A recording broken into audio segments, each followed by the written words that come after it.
welcome into a Tuesday night evening blend. I am Pop Blender, and with me is Matthew Matson and Booyah. A little happy Easter. Happy Easter. Yeah, man. That was a great picture, by the way. Yeah, awesome picture, dude. I hope everybody had a wonderful Easter. Some people do very strict family stuff. For instance, some people do very loose family stuff. I had some people that had to travel to Mississippi overnight just to go do the whole family photo thing and the pastels, and then come back the next day. I think that's a little extreme, but it is what it is. But anyway, yeah. So hopefully everybody had a good Easter, good weekend, man. Here we are, another Tuesday night. Got some a few things to go over. A little bit of news. I just got finished watching episode 4 of Daredevil: Born Again. I'm guessing you're kind of catching up on that, like Yeah, I the can't next watch it. day Yeah. or whatever, right? Yeah. Luckily, I have the opportunity to kind of fire it up, and with a show like that, it's kind of weird because it's like you might have a 50-minute episode or you might have a 40-minute episode. So sometimes it's just kind of like trying to, fit that in. And I'm not actually even finished with the end of it. But Mm. You have watched 3 episodes of Daredevil, though, right? Yep. Have you got? Okay.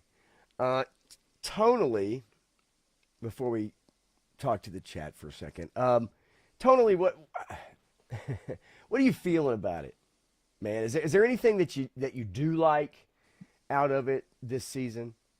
I mean, it's okay. It's not outstanding. It's not really engaging for me. It's okay, and I think I see where they're going, and it'll be whatever. I do want to see them bring back the other characters, the other Netflix characters, and the speculation is that Luke Cage is going to run against Kingpin for mayor, and Right. Iron Fist and Jessica Jones, and I really do hope that Jessica and Luke do pair up. That's something that I wanted to see since the previous shows, but yeah, I mean, we'll see. I just want Iron Fist to actually be Iron Fist if they bring him in, not that one-handed wonder that they put in that last movie, the spoiled, rotten, rich kid, one-hand wonder Oh who doesn't know how yeah. to do anything. I mean, he was useless. Well, I And think now he's had many years to actually train and learn stuff. So maybe he might actually be act like an Iron Fist and use his both of them. But I think there's a few small things that are lacking in the show that I feel are those special touches that they did in the Netflix show. yeah, Sh- Kingpin is not menacing. He not only is he not menacing, but there is a conversation in the most recent episode that once again puts Vanessa as in, well, you could do this all on your own. You don't need him. You could have done this all. Yeah, And they've had that theme. I mean, I even feel like in the Netflix series there was a little bit of that, but showing the effects like Daredevil's abilities. Just yeah. those little touches about hearing a heartbeat or how he The sees, Yeah, things of that the nature. lying thing got me. I'm like, wait a minute, that's not how that. I mean, he's got. I mean, that's one of his abilities is to be It's able to detect. yeah. He's a human lie detector. He just listens to people speak and listens to their heart rate and everything else. Unless they've got a pacemaker or something, he's on it. And it's just odd because look, I don't know how much it costs to put things like that in special effects, okay? I know everything is probably expensive when making a show and a movie, as we've seen with budgets and how much they spend on each individual episode. However, it's just a little touch that I think bringing people into this, if they didn't watch the Netflix series, maybe they're just jumping into this, are just little touches that I think help explain his abilities and stuff like that. And it also looks cool, right? Yeah, It's cool little scenes that they do, and they just don't utilize any of that at all in this show. And to me, there's certain glimpses that you can see they're trying to recapture that magic, but it's just a different time. It's a different place, a different crew probably shooting, maybe different editing, I'm sure. And so there's glimpses and there's things I like. In this episode, I think it's every episode. It's just so up and down with that stuff. Yeah. Yeah. And I get pulled out, and then I'll have a scene pull me back I, in. I have to say that it's way better than the first season. Oh, 100%. We both will agree with that. And so, for you Daredevil fans, man, like, you're probably going to watch it, right? You're probably going to watch it. I'm curious to know people's thoughts on it. But maybe it's probably not pulling in the numbers that they were really hoping. I I can't mean, imagine. they fudge all that stuff anyway, so who knows? Well, they do, and we're going to find out about some numbers here in a little while for a show that we talked about. We're going to find out some numbers, and it's astonishing. It's quite astonishing. But first, let's say hello to a few people rolling in, as in Frank Dumanu, who's probably already rolled out. Frank's catching the replay, but I love some Frank. I love some Ronnie Trickshot. How dare you? How dare you, sir? Fashionably late, actually. Well, and he could be making reference to the new Baldy gif for the week. Oh Is no. it's him in a pink bunny suit taking a poop in the middle of a pathway in the forest as I he's think hopping along. I caught a quick glimpse of that. I caught a quick glimpse of that. I didn't get a chance to catch the jerks, but until really right at the end when they were spinning the wheel of doom to give away to do the giveaway, which Baldy seemed to have won the first Yeah, one, which right. is fascinating. Like, what are the chances? Giraffe also, man, what's going on, bud? StreamYard is quite tricky. We're having some echo issues and some, StreamYard is amazing. They keep doing these updates, but like they keep breaking it in other ways. It reminds me of Bethesda as a game studio. Well, they're all the same. So Streamlabs, StreamYard, and OBS. They all have their pros and cons, and Good they just keep God. changing everything. Yeah. Although I would dare say probably OBS is probably more stable, but Yeah. you can't do what you can Right. do on here, and that's really the shame of it, man. If OBS had that ability, Yep. I think people would run over there in droves, dude, like droves. Evil Dookie, look, lick the like, tongue bang the like, whatever you like to do to the like button, you do it. Okay, I am not going to tell you you can't do that, brother. Joe Ara 42. What's Yeah, up? hey, you do what you do. How you doing, brother? Tony's Figs is in the house. Tony was in that live stream a little while ago with the Circle of Jerks. I hope you had a good time, Tony. I didn't know if they picked on you too much today. I hope not. I heard a little bit of some stuff went down during that stream, though, from what I understand. A little bit of drama. They were picking on somebody else, but Somebody else for once, right? Maybe somebody new, I guess. I don't know. Yeah, man. Bobby's in the house. Hearing the Punisher one final kill looks promising, but I'm waiting to hear from people I trust, like you guys.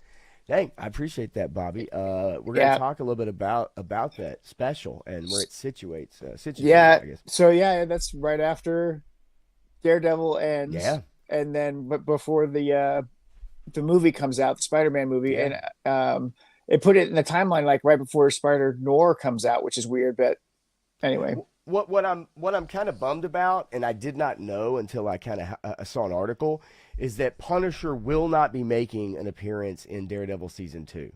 And whether you knew that or not, I honestly didn't. And I just happened to read an article last night, and that little tidbit was in there, and I was kind of bummed about that because the last time we saw him, he's boxed up in a cage, Yep. and in Fisk's warehouse or wherever.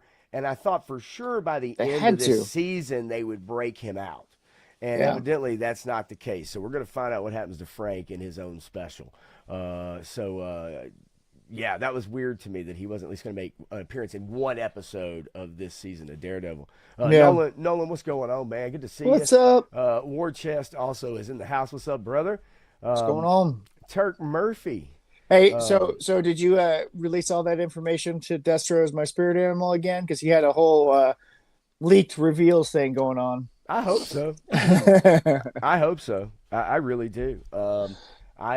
We talked a little bit with Warchess and I a little bit a few days ago, but yeah, you know what? I hope so. I think it's all goofy myself, Yeah. but I understand. I understand. You know, people do get upset about stuff like that, but I think at the end of the day, all is fine when it comes to leaks and stuff. And yeah, Garaf. I think the last time we saw Daredevil. No, that's pretty good comment, brother. I love it. Okay, so oh, hang on. There's one person who slipped through the door. I must have missed him, unless his comment didn't show. There he is. There's my cousin. What's going on, 3 star? Um, What's up, Carlos? and the one and only. What's going on, brother? Yeah. Okay. So let's finish up just a little bit of the Daredevil talk. Um, there is good action in this season. There truly is. They're getting violent. Like Yep. it is. They've ramped it up. Yep. I don't like the way it's edited though, compared to the Netflix series. Personally, but I do appreciate them trying to just get back to basics, man. Like get back to basics and give the fans what they want. Give them those action scenes. Some people may feel that the violence is a little over the top. I could probably understand that in some ways, but Kingpin smashed a dude's head in the door. yeah, it was even last season. You Yeah. know, like just the yeah, Yeah, brutal, but this man. this this was filmed way better than last season's. I agree. Film way better. There's still some storylines, some plot lines with Yeah. some ancillary characters. There's a teenager who's going to become some badass fighting Well, and teen I then don't care for. and then you've got female Muse is developing or has developed. I don't. That's There- whatever. there's just what I don't want is to focus on too many other characters. Let's keep it Right. tight, you know, right? Keep it tight. Keep the Yep. storytelling nice and easy to follow. We start adding all these extra characters and stuff like that, you know, that aren't really known. And then you scratch your head going, okay, what does she do again? Who is Right. that again? Where did she come from? Even like Matt's girlfriend, you know, his ex girlfriend, and that whole thing with the female muse kind of storyline. It's just there, Yeah. but there's not enough attention paid to it to make it really worth paying attention to in a Right. way. And so yeah, man, I think people after last season extremely disappointed, looking forward to this season, hoping they'll turn the ship around. And I told you after episode 1, I was like, I still believe they can do it. We'll just have to see how they land it because there is some good stuff in there. So I don't know. I don't expect you to be that thrilled at the end. I really don't. Yeah. And yeah, the people who read the comic, right? I mean, I get it, but there was probably a lot of people that watched the Netflix show that got turned on to it that didn't read the comic, that Yeah. weren't comic fans, but it was a great show, Right. and that you reel people in like that. Todd C, how you doing, brother? Good to see you, man. Okay, so let's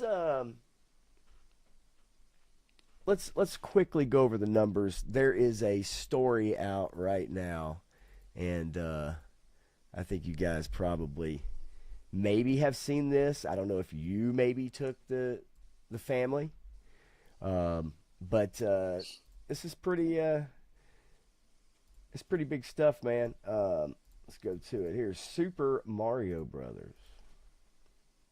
If StreamYard, I'm all confused now.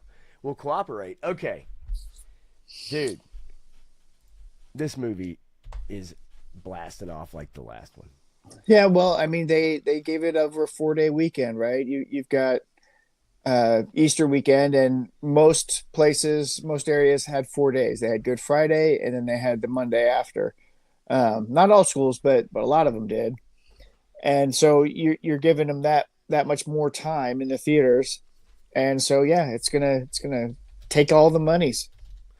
Yeah. So did you go with the family Yeah. to see it? You did. Yep. Yep. What? I have not seen it yet. I will watch it. What's your impressions, man? Is it as good as the first one? All I have read and the people I watch have all said that it's just a mishmash of scenes and doesn't quite have the same pizzazz as the first movie. To be truthfully and honest, I did doze off a couple of times. Really? Um, Wow. you know, it was a tough weekend for me, so there's a lot of stuff going on. But going to see the movie, I mean, it was fine. There's nothing wrong in the movie. It just was kind of blah. It feels like it was overly messed with by corporate executives. Really? Yeah. Um, so does it? Okay, I'm just gonna go let the cat out of the bag right now. From what I understand, the uh, Mario Brothers not really the stars of this film. Is that safe to say? I mean, they're in I, it, but it's really not their film. I don't know. I think they got kind of close to equal time as the princesses. Okay. Um, from everything I've read and heard, that Peach and Rosalina really are the stars of the show, Yeah. and Yeah, I'd a say that's fair. cameo, that kind of kicks ass towards the I say maybe Middle. back end, maybe Yeah, middle. Okay, well, he's kind of middle. Yeah, okay. and that's pretty cool. That's that's a cool character. I like that character a lot. So, Um, from what I understand, Peach is an all-powerful goddess now. She has all the powers of the universe. She is Thanos incarnate. well, I would say Rosalina had a whole lot more power than she did. But Really? yeah, Um, so do you think it's a movie that's just stitched together? Like, okay, let me, since you fell asleep, and Warchest agrees with you, I could understand Evil Dookie falling asleep in Despicable Four to be scared, because I think by the time you get to the Despicable Me 4, you're probably checked out, right? It's for the kids. Is this movie mainly for the kids, I other than if you're a Nintendo fan? I will say the last Despicable Me, I really enjoyed it because it brought everything together. But anyway, that's another thing. Okay. The kids are gonna like it. My wife and daughter, they liked it. I only dozed off a couple of times, so I didn't really miss anything. But uh, it's a lot of nonstop action. It goes from one action set piece to the next action set piece, and there's hardly any actual meaningful conversation or dialogue or anything that happens. I don't understand why they wanted to pay Donald Glover to voice Yoshi. That just didn't make sense at all to me because you can't tell that it's him in any way, Okay. shape, or form. And they had some cool scenes. They if you're a Mario fan, Nintendo fan, you're going to see a lot of stuff in there that you're going to be like, oh yeah, that's cool. I like that. I like that. I remember that. I remember that.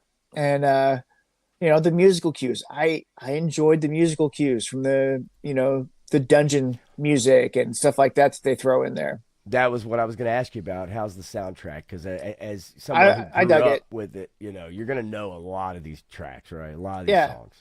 I dug it. And honestly, the you know Bowser and Bowser Jr. were more interesting characters than the Mario brothers in this movie. That's what I've heard as Yeah. well, which is fine. I mean, look, that's perfectly fine. I don't think a sequel has to stick to the same formula per se. That No. used to be the standard, right?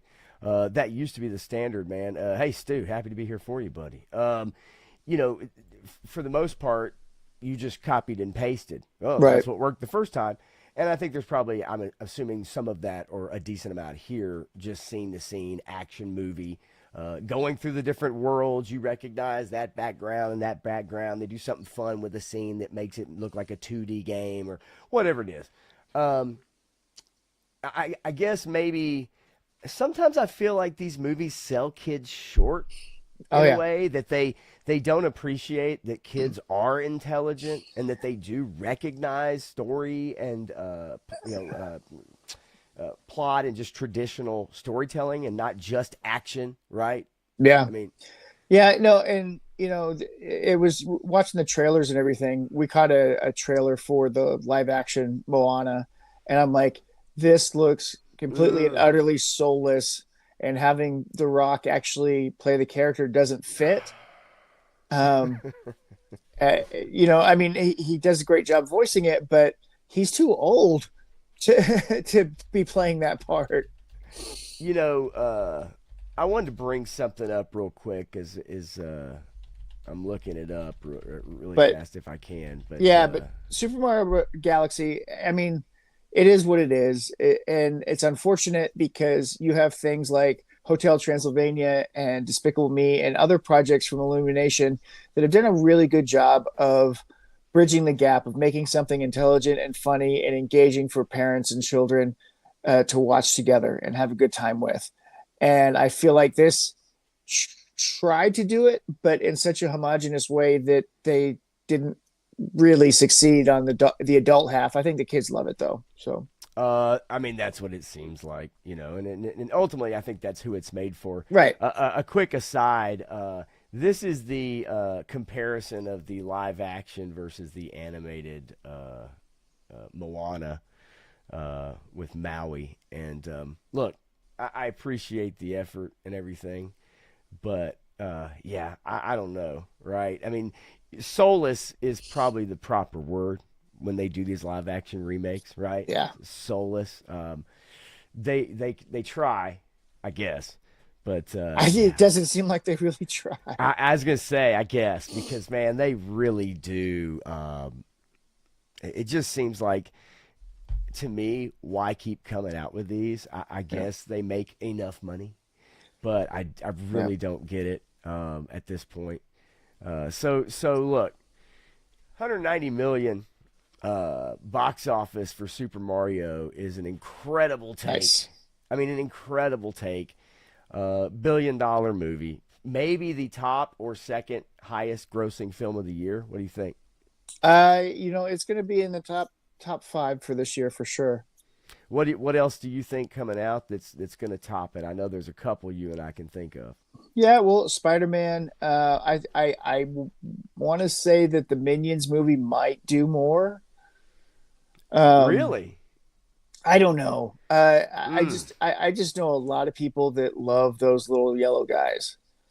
Um, Toy Story. I don't think so. I don't see that happening. Yeah. Toy Story burned some bridges with that fourth movie. So I don't know that they're going to have the same comeback that they want to have with it. I'm still thinking Spider-Man is going to be the highest grossing, I agree. but I mean, we're looking at trying to find Project Hail Mary at an IMAX theater so we can go again, and this time take my daughter with us to see it because I think that she would like to watch that movie too because it's such a good movie, um, and she'd like Rocky a lot. I mean, dude, that is a safe Yeah, movie to take children to. well, Like, really, it is. yeah, and it's a really good movie, Yes, and they have actually said that they're going to be re-releasing it back in IMAX periodically throughout the rest of the year. that's So great. so it's not even when it finishes its run, which it's not close to finishing its run just yet, because this Easter weekend had a bit of a boost for it, I think. It's had legs, Yeah. and people have gone back to see it again. They've Yep. sought out the IMAX if they saw it in the traditional format the first time. Yep. Yeah, I mean it's definitely has done amazingly, and but as far as those top films, Spider Man definitely. Yep. We'll see what Doomsday does, although because it's at the back end of the Well, year, and it releases the same day as Dune Part Three. they're talking about moving up Doomsday. No. Oh well. Okay. They are. I They're talking about I possibly moving it up and out of the slot that it's it's currently in right now. it's too late because I would think so. Dune Dune had the option to actually change its date, and it solidified the date this week. I think today or yesterday, Okay. and it's the same day. It's scheduled for the December 18th. Yep. Dune 3 has IMAX, Yep. so they get exclusive IMAX. I doubt it's going to be able to happen, but I definitely saw where they were trying to possibly do that. I Uh, think at this point it's too late to change the date. yeah, it's looking at a Geeks and Gamers article, talking about it and trying Yep. to move that back. But yeah, like to December 11th, Yeah. right? Maybe give it Well, a 1 week, maybe. just to get 1 week's worth of all the money, right? Yeah. Yep. Nolan, I think it's a little wishful thinking about Masters of the Universe, but Yeah, I think we all have it's hopes, but I think it's going to do well, but it's not going to do that well. did you see you sent me something about the tone of Masters of the Universe being compared to Thor Ragnarok? Yeah. Is that kind of the comedy with the color? Is that the main thing we're looking at? What did you get from that? You know, it's hard to say, but if it has any semblance to that, it's probably going to turn some people off from it. Some people are going to love it, so it's going to be another polarizing movie, I think. Yeah, But specific demographic, 100% specific yeah, demographic. Not going to have the pull that Thor Ragnarok just because it was situated right in the middle of the MCU. But I'm curious to see what Masters of the Universe does. Obviously, I just don't know if it's going to get the returns that we are all hoping for as fans of the IP. I just don't know that it's going to reach those kinds of heights where it's like, oh, of course they have to continue down this road, right? They have to make a sequel. I just don't yeah, know if that's. I think I think it's gonna make enough to warrant a sequel. Think so. I do. I think it will do well. Um, it's not going to be a top movie of the year, though. I don't think. I think Sure. Mortal Kombat has probably a little more potential for that, but we'll see. Well, I'm nonetheless, joking. Mortal Kombat won't. I was gonna say, I'm like, oh, okay. I'm not gonna, I'm gonna leave that one alone. So Super Mario just absolutely, crushed it. And 3 star calling his shot weeks ago about Doomsday moving up. It's so difficult to do. That's the problem, Yeah, just moving, changing it around, man. A lot of stuff, and I think we talked about that yeah, at the time. yep. It is really difficult when they lock this stuff in. Project Hail Mary, you're right, getting a nice injection, so to speak, after 18 days, man. Weekly change, only 31% drop, but still crushing it, man. Still doing great. Hoppers, one of your favorite films of the year, is after a little over a month, is it at 3/4? No, it's at 3. Reminders of Him, one of 3 star draw's favorite movies of the year, is at number 4. They Will Kill You. Now, this is an interesting title that I've seen a few people kind of talk about. Um, Look, a woman answers a help wanted ad to be a housekeeper, and it says that she's entering a community that's seen a number of disappearances over the year and may be under the grip of a satanic cult. I think we've seen that movie through the years several times in some shape, form, or fashion. Traditional horror slash, slasher film. Not doing so hot, after Yeah. 11 days. Ready or Not 2, Here I Come. Goat, Scream 7. And the AI doc, or How I Became an Apocalyptimist. That's a new one on me, folks. Yeah. I don't know what the hell. So nothing else really matters on this list except probably your top two. Yeah. Your Mario Galaxy, your Project Hail Mary. Anything after that, right now, until Spider-Man comes out, is not really going to do Yep. anything, right? Yep. Right. So I wanted to ask you about this story. Our old pal, our old pal Jonathan Majors is in the news again. Oh boy. I don't know if you saw this, dude. He is filming something Yep. for the Daily Wire. Yep. So this is the guy who was going to be the future villain, the main villain in We Was Kang, for the MCU, and we kind of know what happened to him with a little domestic violence action, stuff like that, whatever. Um, he's now filming a movie for the Daily Wire, which I find fascinating. For one, for him to be making a movie with the Daily Wire, which is as Yep. far away from Hollywood as you can get. Yep. Um, I have the footage though. Let's see if I can find Oh it. gosh. This is the footage of him falling through a window. Okay, so this was kind of a stunt that happened. And hang on, because I want to make sure this isn't coming through my speakers because I hate StreamYard. Um, but this is the stunt, and he and a co-star actually end up going through the window. And this is like Guys, let it come back. Let it come back. check this out.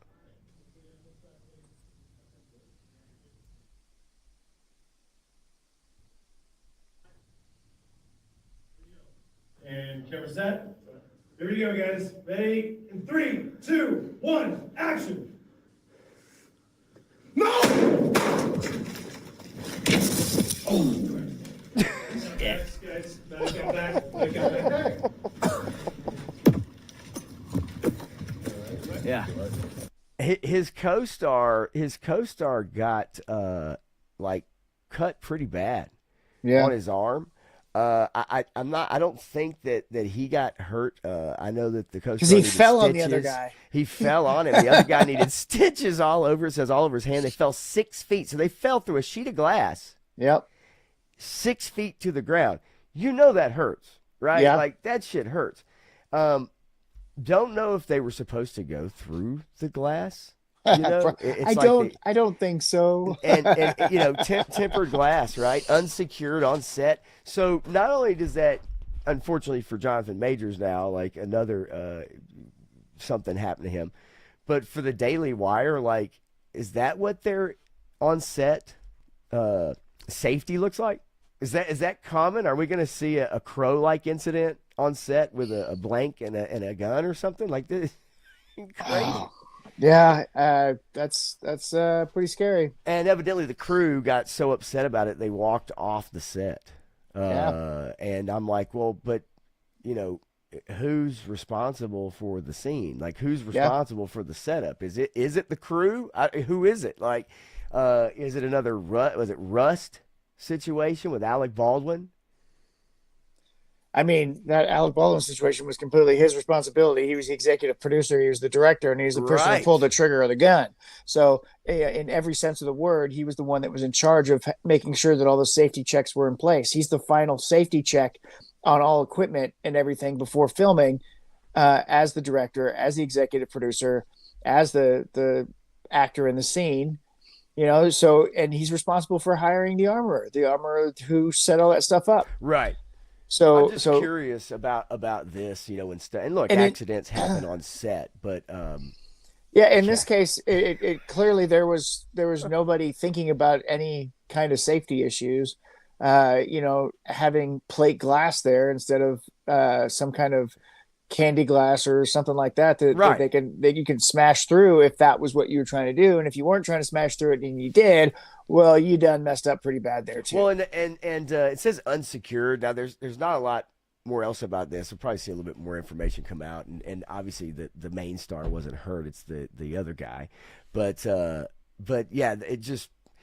I mean, shit happens, but unsecured tempered glass for one, I find Ugh. fascinating, which means they were probably just shooting in some office somewhere, right? Some Right. office space, I would have to imagine. Yep. But also again, him shooting a film for the Daily Wire. It's just I had to wrap my head around that I couldn't quite grasp that this was Kang in the MCU, Ant There he Man, is. Yeah. and he's doing something for the Daily Wire. Yeah. It's just fascinating how quickly things can change out there. Well, so you got to get fed. You need to Yeah, eat. you got that right. You got to eat, man. You're an actor, and of course, he lost basically everything. Everything, yeah. And a lot of money on legal bills, I'm sure. Yep. Yeah, Garaf, you might be right. I don't know. Looking for an excuse to leave work early, and it may very well have been Johnny Knoxville. I have to confirm that for you, Carlos. Have you seen one Johnny Knoxville lately? Still, I think they're working on a new Jackass film too. Are they really? Dude, I'm almost positive they're working on a new Jackass film, and I can't imagine that right now. I saw the little person somewhere recently. Oh, what the hell? What is his name? Yeah, What's I don't that know. dude's name? I don't know. I never watched this shit, but I saw him I didn't on either. something. Um, He's trying to take back all those jobs that Peter Dinklage tried to take away from him. I don't blame him. Dinklage really just screwed everybody. He did. He stepped in it hard. Dude, he he climbed up onto the shelf, right? He countertop, and he pulled the step ladder up behind him. Matthew is exactly what he did. Yeah. Awful.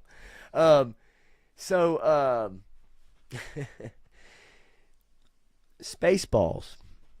Spaceballs 2 has a date. Spaceballs 2. A Yeah. search for more money. You do it better than I quit doing accents, or most accents. My British accent was an absolute disaster.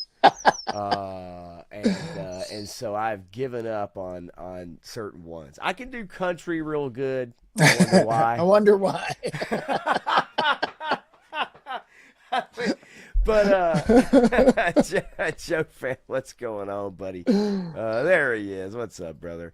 Yeah, wee man, little wee man. Okay, so you're right. Spaceballs 2, I don't think any of us asked for, is getting a spring 2027 release date. Yeah, I thought they had an actual date of April like 8th or something. But yeah, no, here it's down here. April 23rd. 23rd, okay. 2027. Is anybody excited for Spaceballs 2? Are you excited, or are you mildly curious to see what they do with it, which is probably where I'm at?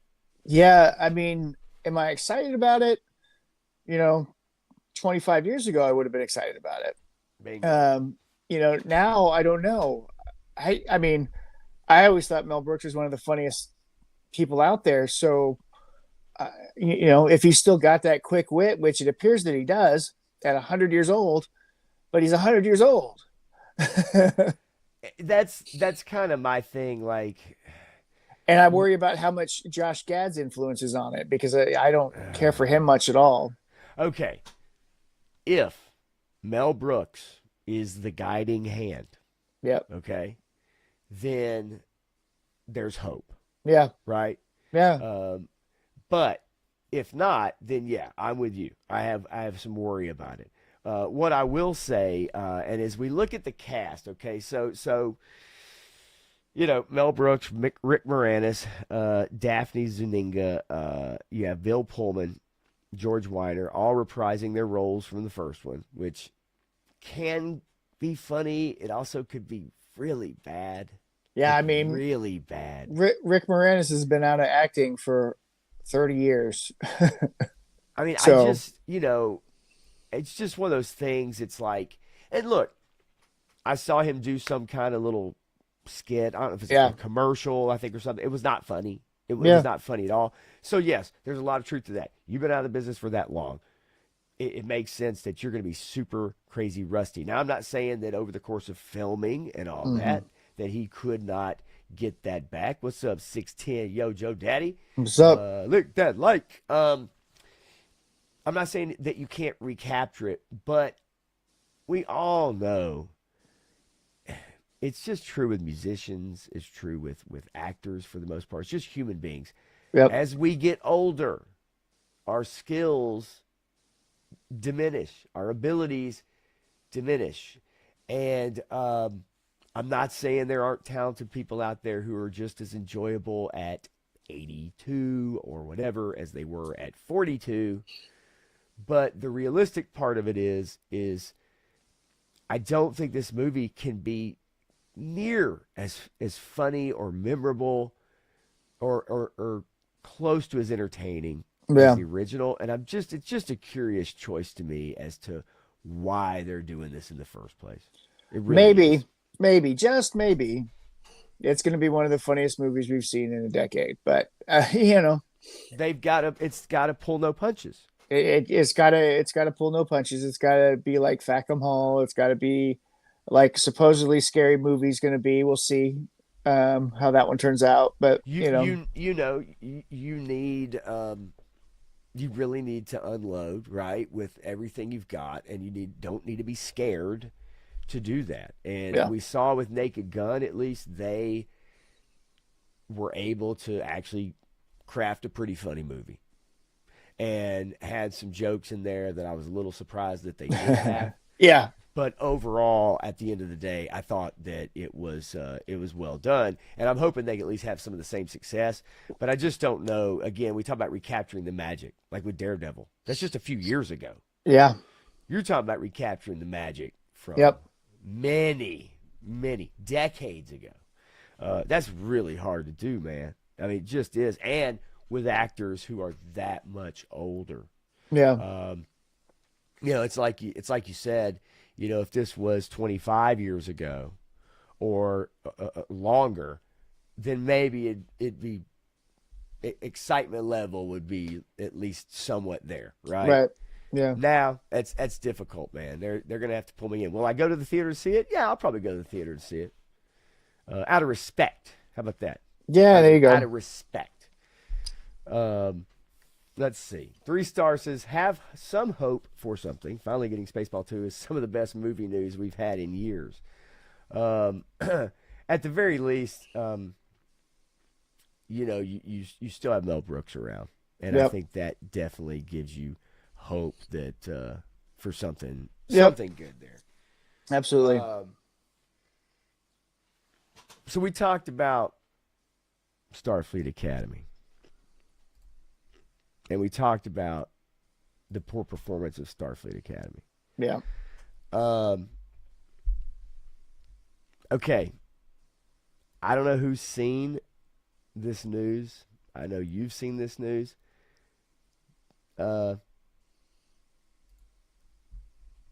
So, Starfleet Academy, Season 1, per sources to Red Letter Media, had 400,000 views in total for the entire series. 400,000 views in total for the first season. And you have people wondering why it's been canceled. Yeah. I mean, clearly no one's watching it. I mean, 400,000 views, that would cancel a CW show.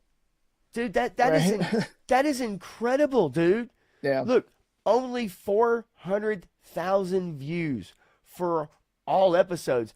I mean, Matthew, like there are Well, and so they're not even putting watch time on there because the watch time has got to be nil. people are cutting it off a quarter of the way in. This is incredible. When I saw this, I was absolutely blown away.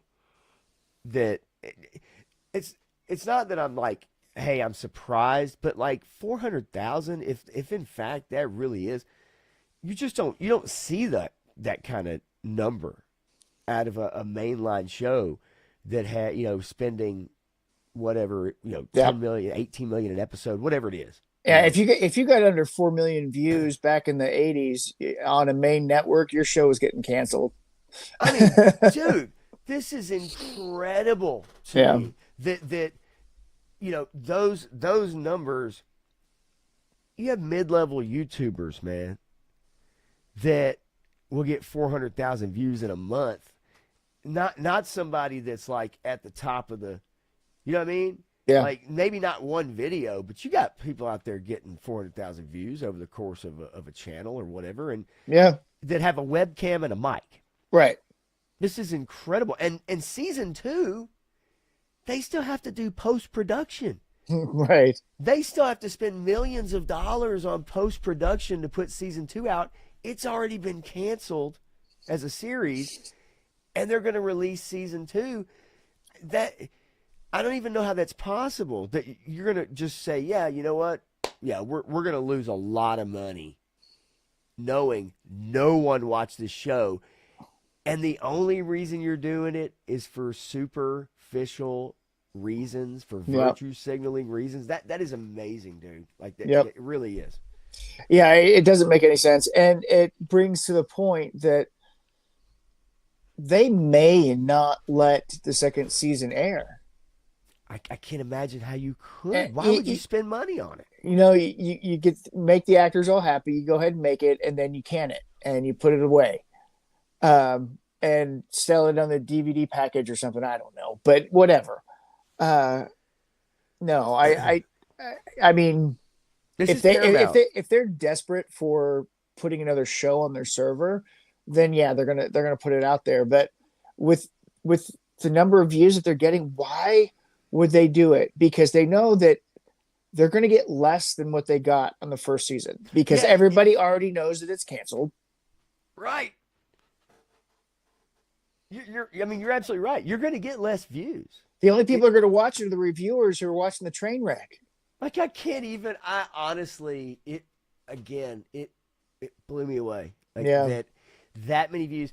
You're going to spend the money, put out another season, try to just wash it away. You're Paramount. You're buying Warner Brothers. You're taking on a bunch of debt from Warner, and then now like this, if these numbers are true, in fact, and you still have to put out another season that maybe you're contractually obligated to do that. Possibly, yeah. I get it, but man, like they should just Batgirl this shit. Yep. Like you literally should just put it away, burn all the copies, and write it off if it's possible. Yep. I can't imagine. And you know, you know the show is bad. I've not seen one person that I actually believe isn't a bot online go to bat for the show. Right. Like, I just haven't. Yep. And so yeah, we kind of knew this was bad news. And we knew what was going on with it. Those numbers, man, that's shocking. You just do not see numbers like that. Which brings into question too, man, is like Star Trek. I know this show doesn't help its case, but I also feel that Star Trek is also a dead brand. Well, now. so the executives at Paramount don't know what to do with it. And so they are quietly buttoning up everything, shutting everything down, and turning the lights off on Star Trek, putting it in the storage closet, and they're going to let it sit there for a while until they figure out something to do with it, because they don't know what to do with it. They realize that Klutzman messed it up so bad, but they don't know how to turn it around. They don't know how to bring it back, and so they're just going to put it in the closet. It's yeah, I just don't know. Trying to attract younger people, I get the direction they tried to go with this, trying to use kind of current day. Look, Star Trek rather has always been progressive. I get that. I'm not going to say that it hasn't been a progressive ideals for Star Trek. I don't think they went about it the right way, and I think it pissed off the older fans, and then I think newer people that may have been coming in looked at it and saw it as like just another, here we go again. Well, here's the thing. There's all these people saying Star Trek was always this, Star Trek was always that. Why are you chuds even watching it? Blah, blah, blah, and just railing on all these people that are complaining about it. But it's like, okay, so here's the difference. Back in the day, they had intelligent writers. They could write a story that was compelling to everyone, no matter what point of view, because they weren't trying to preach to you. And this is trying to preach to you. This is trying to nail it in your head what you need to believe. Otherwise, you're a horrible person. The other show didn't do that. None of the other shows did that. Gene Roddenberry's Star Trek never did that. They presented ideas, they put forth a situation, and they were ideal human beings. Okay. The only way that Starfleet Academy can redeem itself is if we find out that this is the special needs school for Starfleet. And then you just lean hard into the comedy of it. And you go, this is the short bus Star Trek. I like that. Now look, obviously there's no way in hell they're gonna do that. No. But that's damn good. And I think if you just admit, if you just go, hey, it doesn't exist. This was our thing, but they don't have it within themselves to even try to do something like that. And you see here how it's being covered, right? You have articles like, oh, it was canceled because people don't understand Star Trek. And that's exactly what you were talking about, where like, it's always been this, it's always been that. And you're right, you chuds, y'all don't understand what it's always been about. And I think that's missing the point. You are correct. Look, idealistic.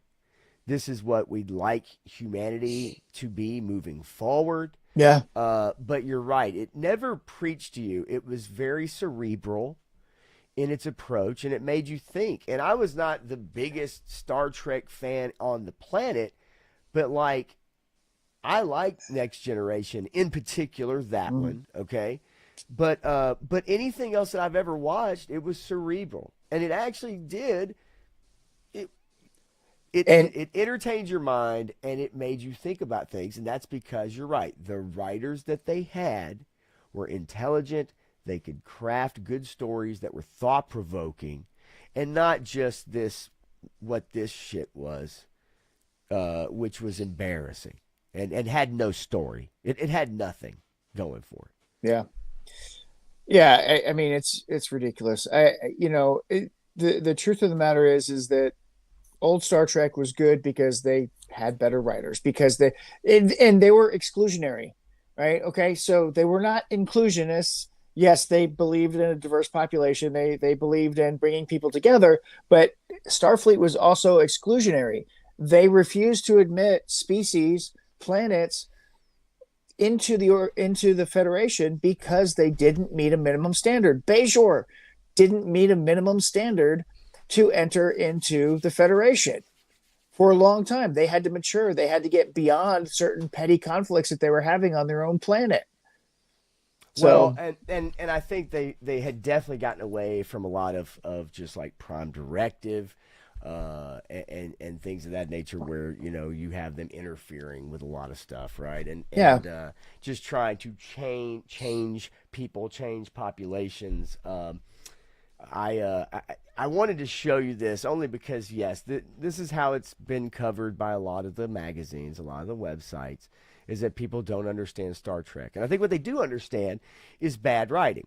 Yeah. Right? I think more and more people, because of social media at least, because of YouTubers, because of people spreading the message out there, and I say educating, but tuning people in to, hey, next time you watch something, keep an eye out for this. Maybe keep an eye out for that. And I don't think we had that as prevalent as we do now. I don't think we had that before. Yeah. And I think people are they're more intelligent about what they're watching. And I did want to run this by you, is that there is a campaign out to save Starfleet Academy. Yep. Now, we just saw that it had a total of about 400,000 people watch it. Yep. Okay. And this campaign right now, I believe, has 30,000 signatures. Okay, so here's my question. Here's my question. You 30,000 people, how many Paramount Plus accounts do you have?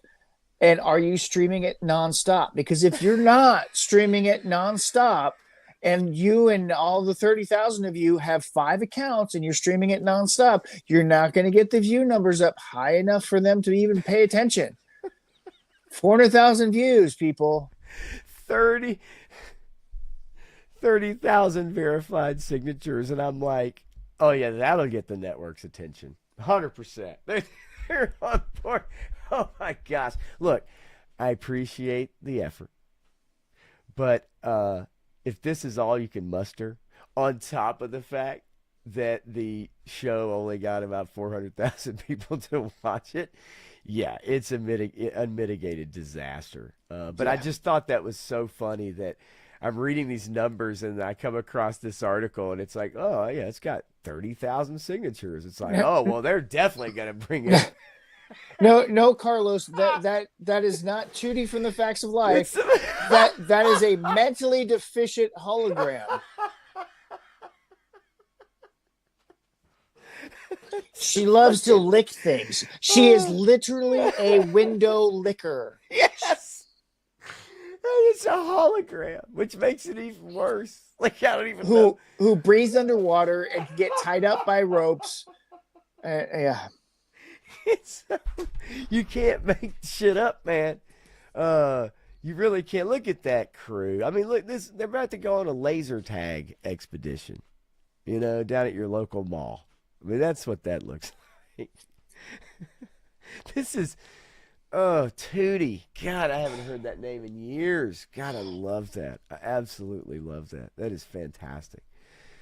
Woo, Facts of Life. Who watched the Facts of Life? I watched the Facts of Life. And I was the one that had a crush on Joe the lesbian. What the hell's wrong with me? I did. I was like, Joe, she's hot. She's man, I had no idea, man. I was too young to understand. Because I think the first episode, doesn't she show up on a motorcycle? What, it wasn't a Subaru? Or is it a U-Haul? Anyway, so Blair would have been the blonde, as we all know.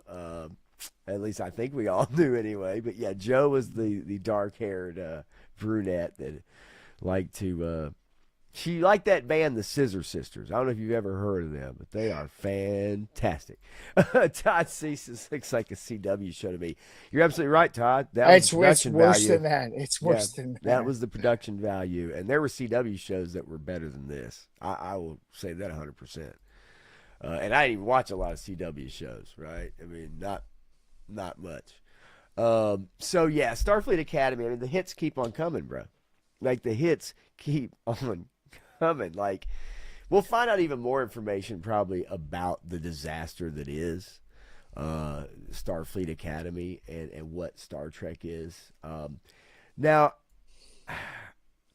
I have to ask you, and I may have an opinion that you about this next thing that I kind of dug up, and I know you know about it. I think maybe in the news, Ryan Coogler is joining a X-Files reboot. Okay? I know probably people in the chat are going to think that they know what I'm going to say about this. And I think you're wrong. I think you're wrong, and I'll tell you why. Number one, I don't think we need an X-Files reboot. I will say that. How do you feel about that? I mean, is it... No, yeah. Rebooting, again, Hollywood is devoid of ideas. They don't know what they're doing. They've lost the plot because they won't invest in new things. They're losing every day because they're not replenishing new creative ideas. They're rehashing old ones and saying, hey, and we'll put a twist on it. We'll put a lemon twist on it and we'll make it better. The X-Files was a great show for what it was, and doing it today just doesn't make the same sense as it did. And considering that Ryan Coogler is good at maybe one type of thing, and he does that one thing over and over again in every project that he works on, I think this is going to be boring as hell because it's going to be the same thing we've seen in all of his other movies. Yeah, now look, they're not rebooting Fox and Mulder and Scully, Okay, these are two new characters. These are two characters that exist in the FBI. So this is not like them going in and race swapping characters, which I am not a fan of. I don't think there's any really point in doing that.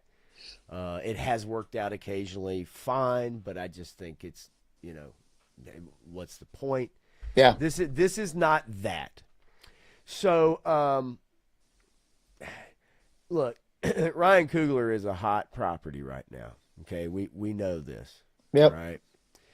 And I understand why his name is attached to a lot of things. I understand why they'd want to go to him and also do it with black folks. It is what it is. That's what it's going to be.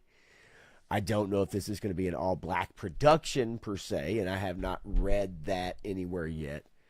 I don't care about that.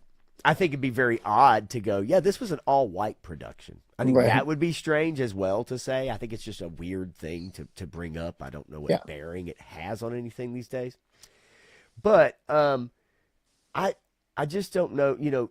The X-Files was one of those shows that you're not going to top it. Okay, you're not going to top it. Nope. And I don't think you're really going to come close to it. It reminds me of when the Twilight Zone reboot happened with Jordan Peele. Mm-hmm. Speaking of which, as Carlos says here, if Key and Peele redid the X-Files, I might watch. I agree with you 100% if it was a comedy. But this just doesn't need to be done. And you're right. This tells me, again, another nail in they have no original idea. Yeah.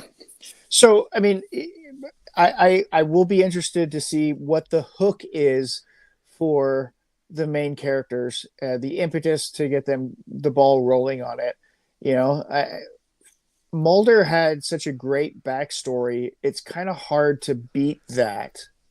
You're right, because what do you do with new characters, right? I mean, what do you do with new characters, and how do you create as interesting a backstory?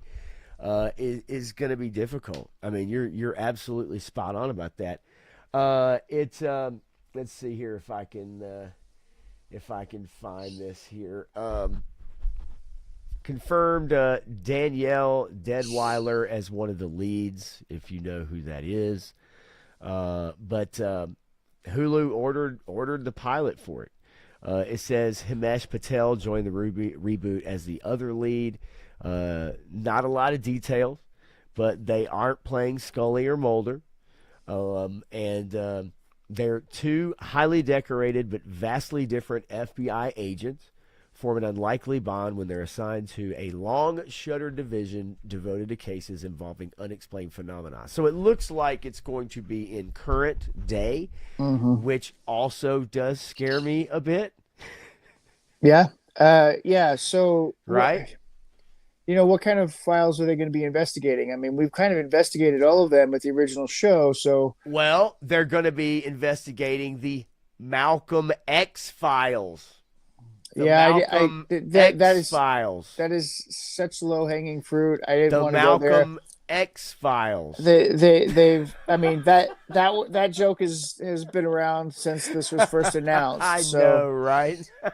I was going to say it, but I mean everybody else already has. No, you can leave it to me. Leave it to me. But at least it's not the gayest project Marvel has ever done. At least we can guarantee 100%. Hey, you know what? I think he was at my local discount mall the other day. I think I saw. Stop it! I think I saw at least his minivan. Stop it! It was the gayest minivan ever. Oh my god! Stop it! Oh, dude. I mean, that guy he's a national treasure. He absolutely is, isn't he? Yeah. He is an absolute national treasure. And Garass says, "Say, look, give it a shot. Hopefully it's decent. I mean, look, it could be, but if you are a Ryan Coogler fan, I think you do kind of know where he resides. in what he does. Yeah. I think that's kind of the flavor of the month as far as that's concerned. I will say that the original Black Panther was probably one of the most overhyped uh, movies ever made. They literally convinced you you were saving lives if you went to go see it. They were busing inner city children in to see it. They were doing that with the Marvels. Remember that with Captain Marvel, rather, and they were busing in like girls, like school bus loads of girls to go, and convincing you that you were fighting the patriarchy, right? If you, it's, the campaign for Black Panther, first movie, was an incredible campaign. That I don't know if it'll ever be recreated. No, what it they were was, able to do. there's too much synergistic effect of when it was released, how they released it, all the promotion stuff they did with it. They did an amazing job of kicking that off and telling a good Marvel movie. I mean, it was a solid film. It's all right. It's all right. There's a lot of it I thought was very forced and goofy, but it was all right. I mean, there's people that absolutely adore it. There's people that believe Wakanda is a real place. Well, there's a lot of people that, to this day, actually believe that is a real place. But so that's how powerful that that movie was for some people, and how well the marketing worked. I mean, really, really did. There's nothing wrong with minivans, Carlos. I'm just saying. I saw the minivan, and the license plate said everything. There's a lot you can do in a minivan, folks. Let's not kid ourselves. Like, if you had a minivan in high school, you the party wagon, popular dude. Now, if you're a grown adult and you have a minivan that has the blacked out windows on the back down by the river, I just wouldn't want to have the ones that you can't see in the back. That's a little scary. That's just a little Buffalo Bill-ish. Well, I guess you could say. but Disney loved hauling people around in those vans. It was their spaceship to get to the hotel in space.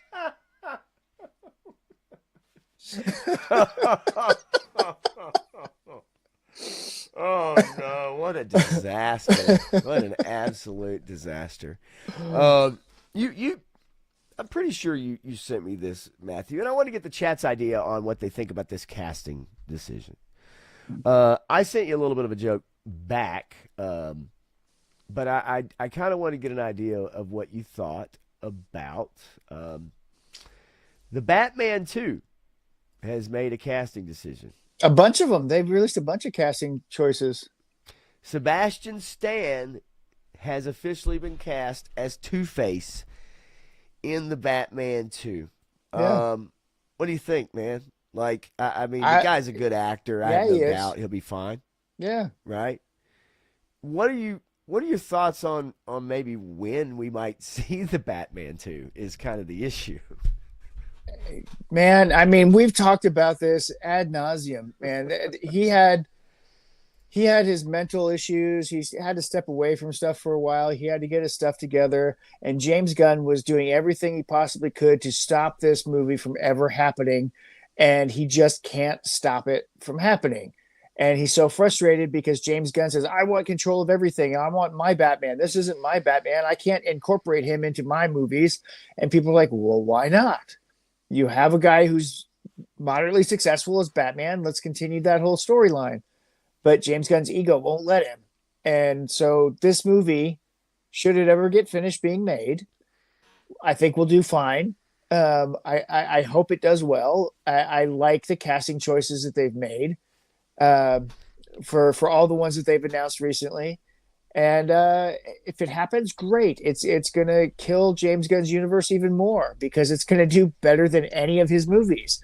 It'll do better than Supergirl.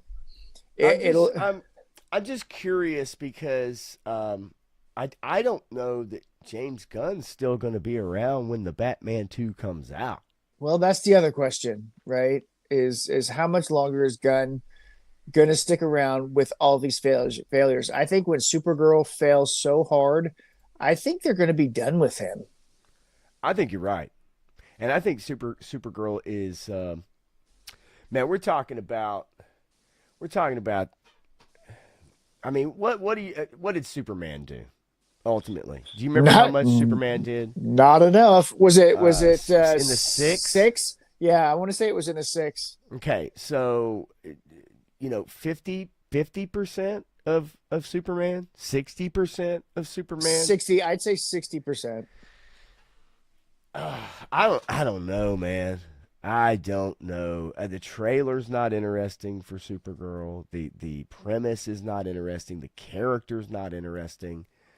Yeah. It's very muddy. The story's very muddy, right? Yep. Whatever's been shown to the public through trailers and kind of it's and if in fact it is true, okay, I'm just going to say this. If in fact this plot point is true, that Crypto gets shot and this movie revolves around her on a time crunch to save Crypto.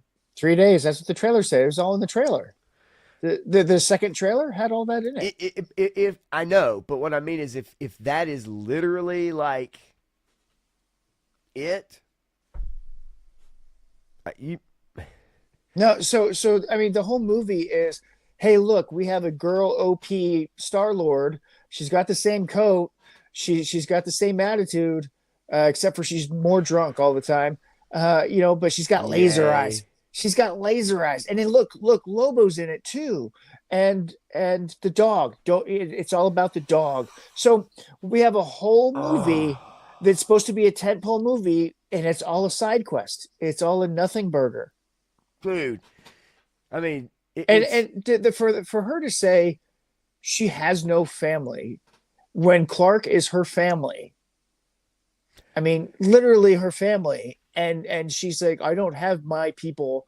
Oh, this is a found family film. Well, no, obviously they always are with James Gunn. Yeah. And the way she goes off on the fact that she's all alone and there's nobody else out there except for this dog, and the dog's everything. But Clark sees the best in people. I see the truth. It's like Tom King is a terrible writer, and people figured that out a while ago. Most people figured it out a while ago. He only knows how to write the most depressing, disgusting stuff imaginable. I mean, he's not a good writer. Oh no. Like no. But I think his involvement with this was one of the worst decisions they could have made.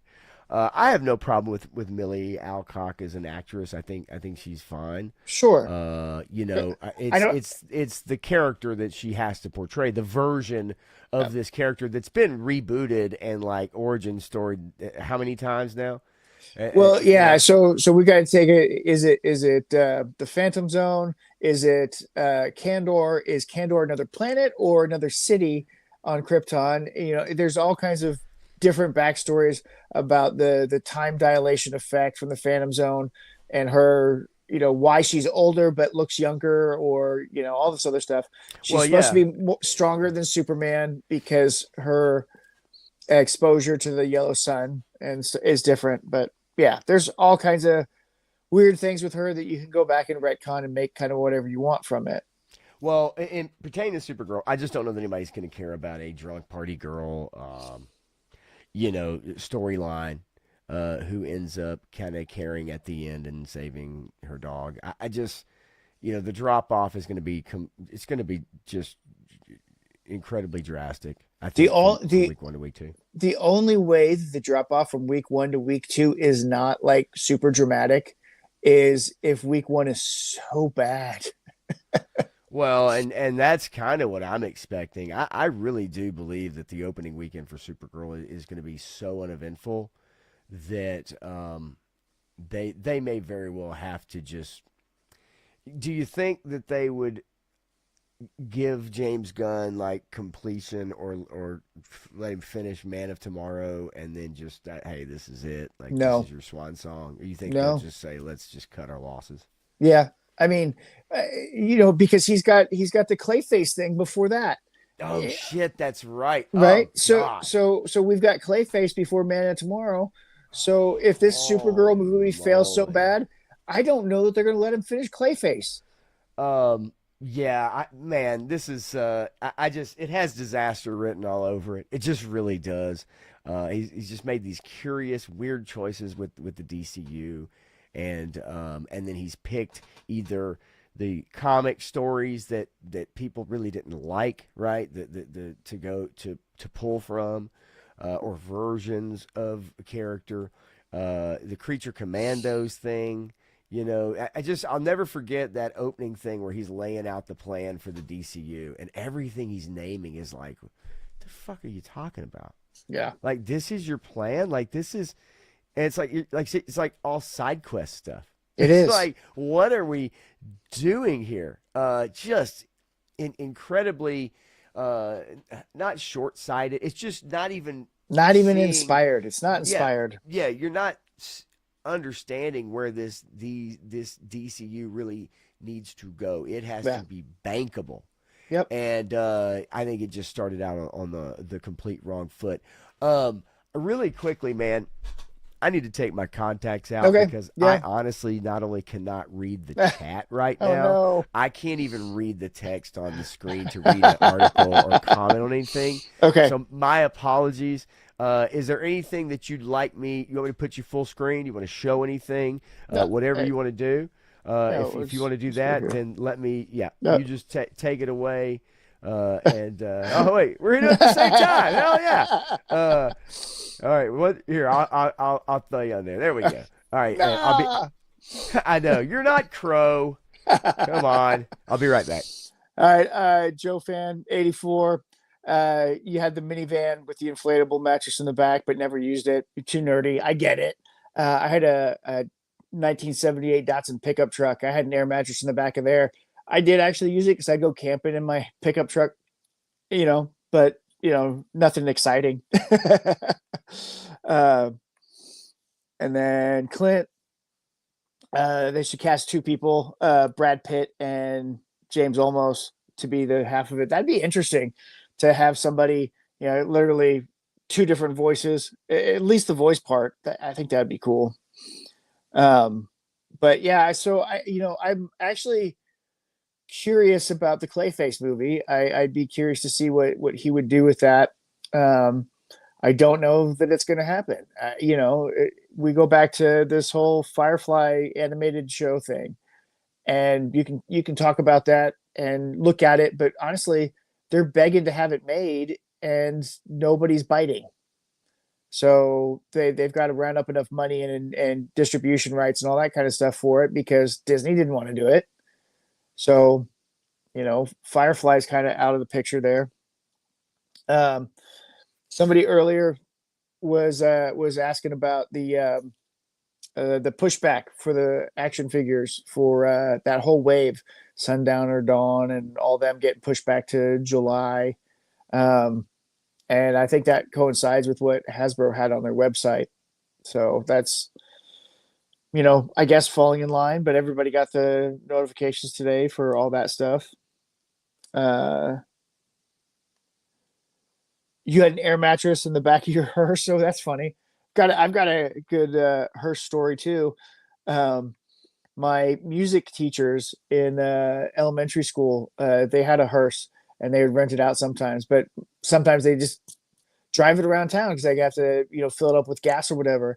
And they let their cat hang out in the back. And so all the things would be closed up and they pull up and get gas or whatever. And people would be like looking around, what's going on. They'd try to look in the hearse and the cat would jump in the window. Scare the heck out of people.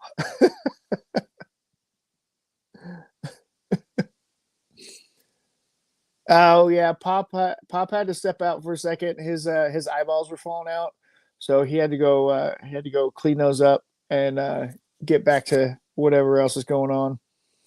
Um, and then 3-star draw tomorrow night with Crow is going to be talking about Destro's Energon comic books. Those have been pretty fun. That was a pretty good miniseries. Let's see. There we go. Holy cow, bro. Oh. Dude, that was for probably a good 30 minutes, and I'm like trying to see through them. I'm trying to read the freaking screen, and it's just like it looked like I had Vaseline over my glass or my eyeballs. I'm like, I can't even read that. I can't even. Literally were showing the cast of Supergirl. I couldn't have told you what any of those people looked like. That's literally what it looked like. I couldn't see a thing. I'm like, what the fuck is going on? So. That was brutal. I wanted to go back though to the Batman. Yeah. StreamYard. What is, dude? StreamYard is just freaking. It's spurging right now. It's Yeah. freaking out on my side. I don't know what is happening. So it was freaking out on my laptop. It wasn't freaking out as much on my phone. So I didn't see any issues there. I am not kidding, man. Like it is just having serious issues here. I do not like this. These new updates. Okay, really quickly. Robert Pattinson, we know. Colin Farrell, we know. Andy Serkis. Jeffrey Wright as James Gordon. Now we get Sebastian Stan as Harvey Dent / Two-Face. Scarlett Johansson, Barry Keoghan, coming back as the Joker. Other than that, is there any other? Is there anything else that you've seen casting wise on the Batman 2? And I assume this movie probably will come out, but I could see the Gunn DCU being canceled and then this coming out afterwards. Oh yeah, well yeah. I mean, if this movie comes out and it does well, I mean, I keep saying the final nail in the coffin, whatever. I think the Gunn universe will be dead with Supergirl. If anything else comes out, it's going to be non sequiturs because they just have to put it out because they put too much into it. The Batman 2 is a different story because the Batman 2 was its own thing to begin with. So if they're going to run with that, I'm not upset about it. It did about. Didn't it do about 600 plus million at the box office? It wasn't the I think had the third act or the end of it maybe been trimmed up, it would have done better. Yeah, I know, agreed. Yeah, that last third of the movie was pretty bad. I mean, it could have ended, and then we got the whole flooding scene, and it was just too much. It was just too much, and I see what they were trying to do and everything, but it made more than Superman. So it made 772 million. Okay. Superman was 624. So yeah, well over. The Batman definitely did well for them. So. Well, and as we've seen, even with the comics, I mean, Batman is the most bankable, right? I mean, it's the most bankable character that they have. And so you can say that with a $200 million budget, that they actually did make some money. You know, they spent $200 million to make 172 million.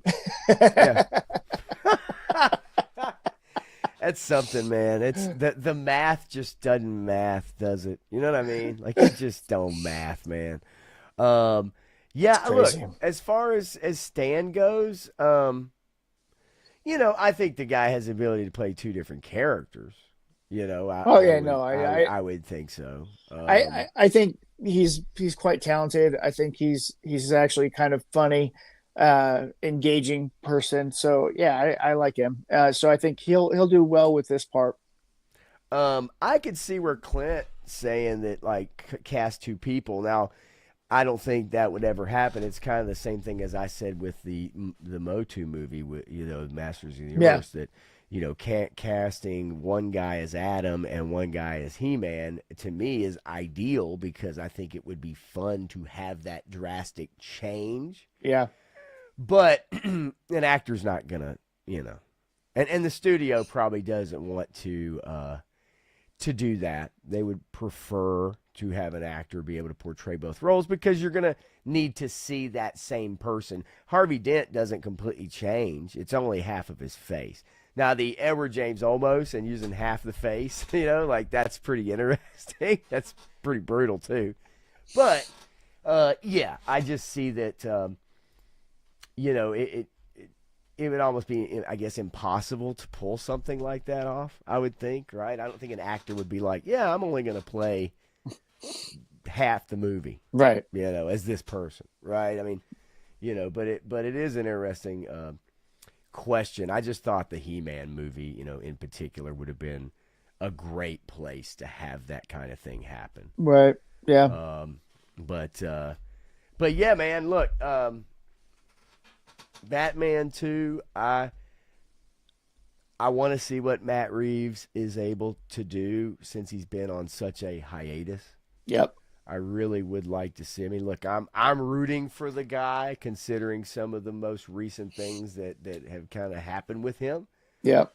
And so, I'm hoping that the second one, and with Colin Farrell maybe having a little bigger role, That'd be nice. off the success of the Penguin. That was great. I think Great show. Oh gosh, damn, dude, that show was good, man. That show was damn good. Between Tulsa King, Penguin, Mobland, and The Gentleman, man, we had some great mob stories last year. Yeah, there was some pretty good eating in there, for sure. But wow, what Farrell did, and someone asked him about a second season, and I just don't think he's wanting to go through that again. I really don't. For a series, it's too hard Right. to go through a series like that, I think. I mean, doing it for a movie, yeah, you got 6 weeks or whatever, and you can grunt through it, but Right. putting on all that makeup every day, yeah, I mean, it's a commitment. I mean, you talk to somebody like Michael Dorn or somebody like that who played 7 years in heavy makeup. Sure. More than 7 years in heavy makeup, really. I mean, it's Gosh, no, it was almost 14 years. Yeah, I was gonna say, and the being in the makeup chair at like 5 a.m. or whatever call time, and then not getting out of that makeup until maybe like 9 o'clock at night. 8 o'clock at night, something like that. And day after day. I can only imagine. Whereas a movie, he's probably not in it as much like that. Doesn't have as much speaking and roles, all of that stuff. So yeah, you're right. With a series, it would be incredibly well. I mean, he talked about it. Yeah. And I just don't think he wants to go through that shit again. As good as he was, though. Right. Yeah. And 3 stars says he had to put that makeup on at least one more season to atone for everything else he's been in. That's pretty good. You didn't like him as Bullseye? That's pretty good. Oh, Jesus. I like the new Bullseye way more than I like that Bullseye. That's for sure. Get out of town. And he's featuring in this season for sure in Daredevil. Did you see that Star Wars released some content? Matthew, did you see that? I did. I haven't watched it yet. I'm going to tell you a little bit about it. You guys may or may not know, but there's 2 or 3 episodes. It's 2 episodes released at the same time.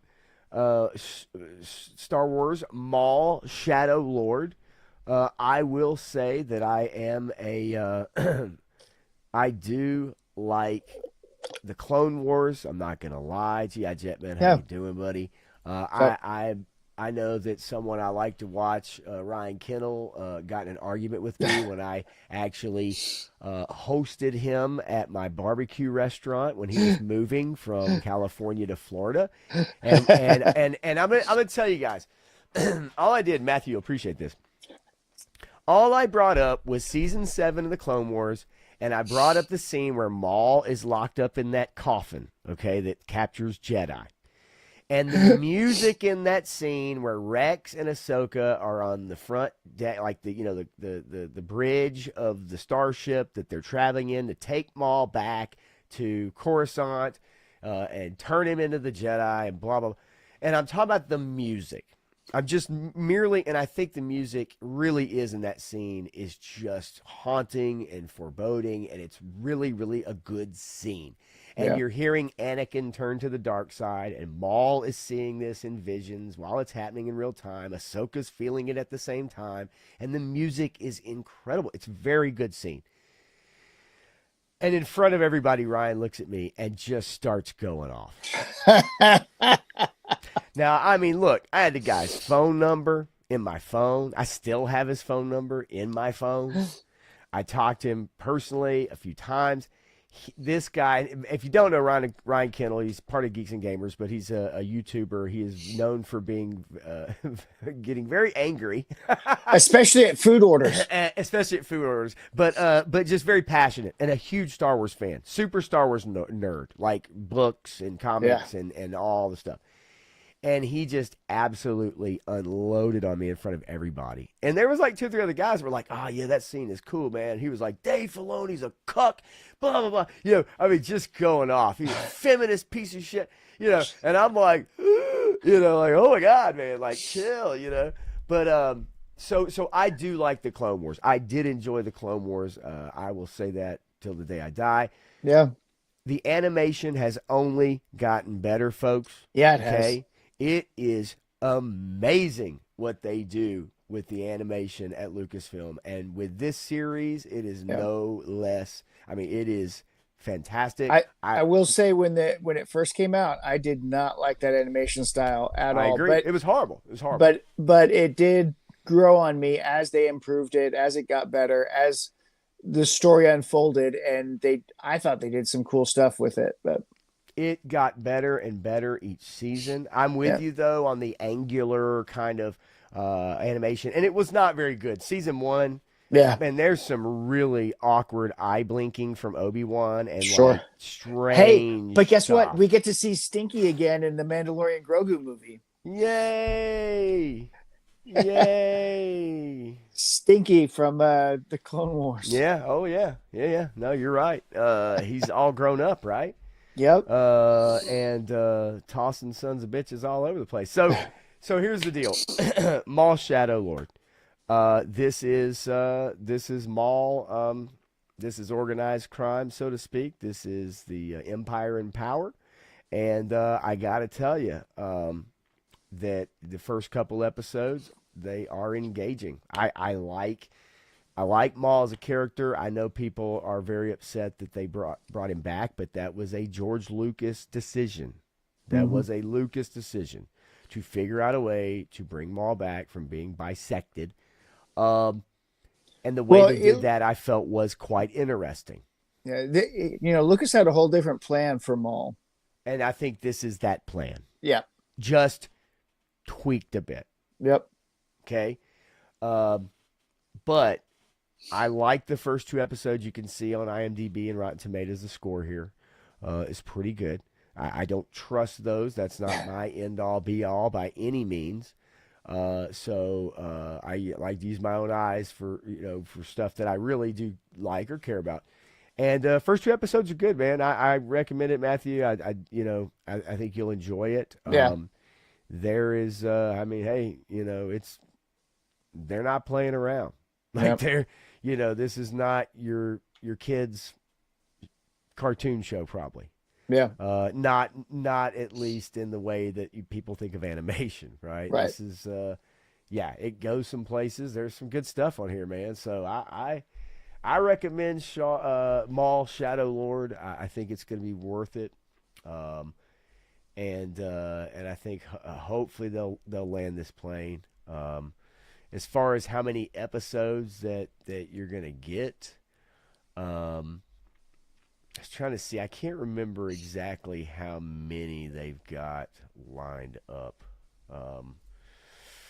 So far, let's see. April 13th is going to be episode 3. So is that Sunday night? I believe Sunday night. But I do think it's worth y'all's time. Wolfgrim, Rageblade. Love it, baby. What's going on? So Savage, unfortunately, he just does not show up. But Carlos, check it out.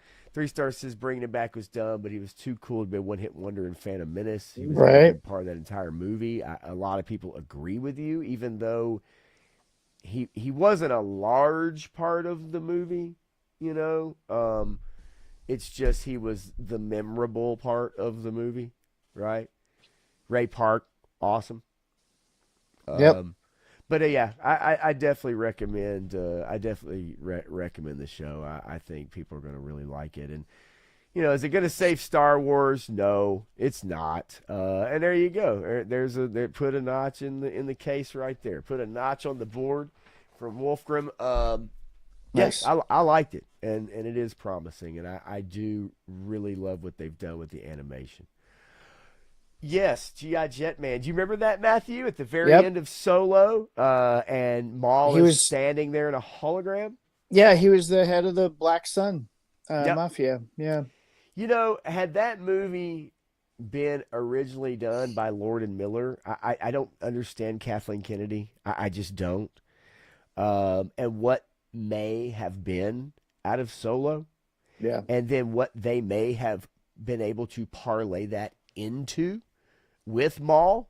Right. I think they could have had something early on in the process that might have done them some good. And Yeah. unfortunately, she's fired more directors than she's hired. Yeah. We will never know. No, it is a shame though, because those guys are pretty solid, and yeah, I would have definitely loved to see what they would have maybe done moving forward if they'd have made more projects, maybe. But Yeah. they aren't going back, that's for sure. Nope. Yeah. Let's see. I'll check out Mulder right now. Other stuff. Yeah, I mean, look, they're breezy, man. Like they're not. They're long easy. They're short. episodes. Yeah, they're short. Yeah, it's 3 Star. You could turn that on and get through it in no time. It's not Yeah. like you're gonna have to dedicate so much time to it. Yeah. Yeah, right. Talk about sitting in a makeup chair. No kidding. Yeah. Let's That cowl took a while to put on. All the horns and stuff, Yep. like yeah. Man. Well, like I said, it was a big cowl. And Yeah, then depending on how much they had to show that day. True. Yeah, they could probably cheat a bit. Yeah, a Solo trilogy, I mean, do you think they could have mined that much out Look, of Solo? Have you read the Solo the Han Solo at Star's End trilogy? Have you read that one? Have you read the No, Lando Calrissian one? Have you No. read the other trilogy about Han Solo? No, they're all terrible. I was going to say, because most of the books that I remember reading, and even from a comic perspective, but let's just take some of the books from like childhood. I remember, because, the EU was, it had a lot of good stuff. It also had a lot of really bad stuff. Yeah, it was a mixed bag, and Han Solo at Star's End and that whole trilogy that they did, and it was the same time frame that they did a trilogy for Lando. They just weren't that good. Yeah, I think they're a struggle to honestly give a lot of those characters, like, where do they go next? Yeah, And I think that's difficult. I think that's why for Disney to take the easy way out, just make him a loser dad and deadbeat, husband, whatever, is probably the easy way out of it. Yes, Sabir, I got to tell you, not real thrilled, but I think you know that. I think you definitely know that. Yeah, it's a shame, man. And here we are still all these years later. And what's the next movie we're getting? Mando and Grogu. Like, is that... yay! It is amazing, though. I will tell you this, dude. It is amazing when people talk about, like, gosh, it's been 7 years since we had a Star Wars movie. But then I hear the same people turn around and talk about how they should let Star Wars rest for a decade, or they should let it rest for... But then they, you know what I'm saying? They go back and forth on that. It's like, no, it should rest for 10 years, but then complain that, this is the first movie in 7 years from the IP. I always found that funny. I don't know if they're complaining. I think they're just saying. It's the some, first movie in 7 years, so it's been a minute. yeah. Sometimes it to me sounds a little bit like, I But you can't know believe they what? haven't had a movie in. Well, but it builds up anticipation. Oh It yeah. builds up people's FOMO and wanting to go see it. So, I actually I don't think there's much excitement for this one at all. But No. to be fair, we're rewatching season one right now of The Mandalorian, and man, the acting's bad in that show. It is bad. It was bad in season one. I No, agree with you. and I'm watching it, and I'm like, I kind of like the first episode, and I kind of like some of the stories that they're going on, but man, the acting was terrible. I mean, Werner Herzog, even some scenes that he's in, I'm Yeah, like, ugh. Like, I remember at the time, I was like, okay, I'm trying. I'm yeah. trying. I like this guy. Of course, most everybody does. But there was some bad, yeah, there was some bad I stuff in mean, there. Grief Karga wasn't too bad, but he No, he doesn't have to do much. I mean, look, I'm never gonna tell somebody Carl Weathers is one of the top actors of our time. Okay, like let's not kid ourselves. Right. I mean, I like the guy, all right, but it's Yeah. not like he's that great of an actor. He was what he was, what he Yeah. excelled at, and I appreciate that. But you're right, he wasn't that bad. But yeah, I challenge people to go back and watch Mandalorian season one. I think there's things you'd like about it Yep. because he's not the father figure, and I think that's what most people wanted was not the father figure. They Right. wanted that bounty of the week, Yeah. right? And it's a shame that it didn't continue. I really do hate that. And I remember the moment in season one where it's like you can tell what they're doing with the show, right? Like you can tell where they're going. And I remember thinking to myself, like, damn, man, like, is this, and then I'm thinking, okay, well, maybe at the end of the season, he gets him back to whomever, and then they continue on with a new arc and new, right? But It's what they should have done. It's what should man, have happened at the they end of season committed. two. Actually, it should have happened at the end of season one, but okay, spread it out to season two. It's what they should have done. And I said it from the very beginning. It's like each book should have been about a different character. So you've got Din Djarin, you've got a season for him, you get a season for Bo-Katan, you get a season for Boba Fett, Yeah, and if there's anybody else you want to throw in there, fine. And then you have the fifth season or fourth season or whatever is they come back together to restore Mandalore. I mean, that story arc alone would have been outstanding because then you get character backgrounds from three or four different characters, and then you culminate it in something that people want to see. They want to see Mandalore come back, and yeah. and not this cult Mandalore, which the Din's a part of, with not being able to take the helmet off thing, but the real Mandalore, the one that actually existed in the Clone Wars. Yeah, I'm with you. I would prefer that one far more so. I agree 100%.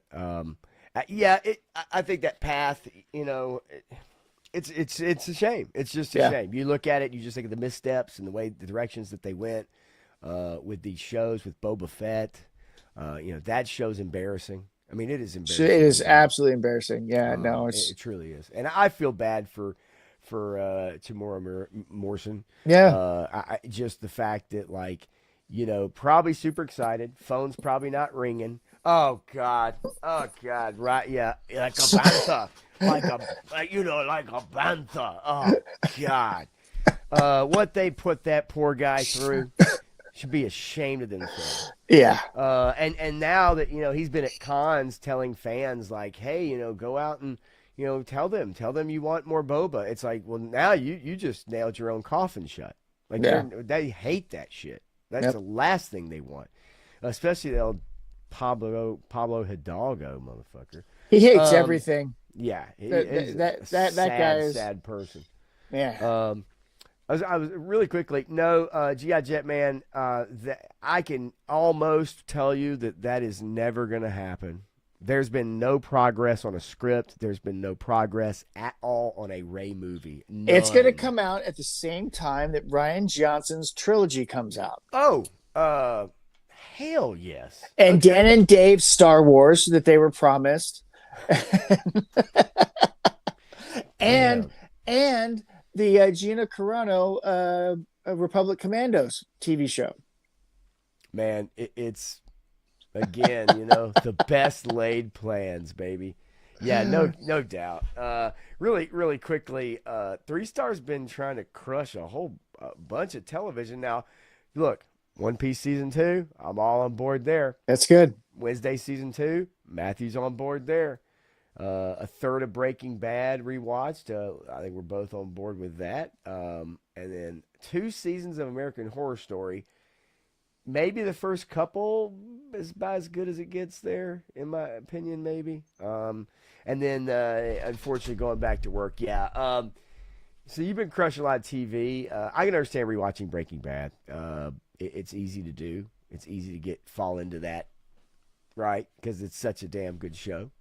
But yeah, you need to knock out a couple episodes of Maul. Although 3 Star doesn't care for Clone Wars, I know he doesn't, Sure. and I know the animation. I think he has an issue with.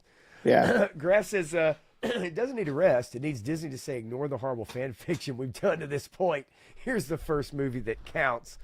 Yeah, and I'm sorry. Yeah, no, you're not gonna get any of that shit. Well, unfortunately, they can't because you've got some of their main actors have passed away. So what are you gonna do? Yeah. Todd, looking forward to a buff Rod of the Hutt. Yeah, I mean the figure, that could be interesting. Not really something we've seen that I'm aware of. Correct me if I'm wrong. And Wolfgren saying, as far as Maul, Shadow Lord, yeah, season 1 of the Bad Batch. I mean, did you watch Bad Batch, man? Yeah, I watched all of it. What did you think of Bad Batch? Initially, okay premise. I mean, I like the characters from the Clone Wars. Okay. And this incarnation and the subplot with the traitor and all that kind of stuff. I don't know. There was potential there, but then they just flushed it all down the toilet. To me, their biggest mistake was every week it was it's about the little girl. Omega saving the team. Every freaking week, dude. Yeah. She was the one who got them out of trouble. She would get into trouble, Yep. and someone would save her, but at the end, she would end up saving the team. It was like you could literally, it was like, cut, print, print. Yep, Every episode. The whole concept of a clone does not coincide with what they did there at all. So it didn't make sense. I didn't care for Omega at all. Yeah, I'm with you. If she wasn't in it, the show would have been 10 times better.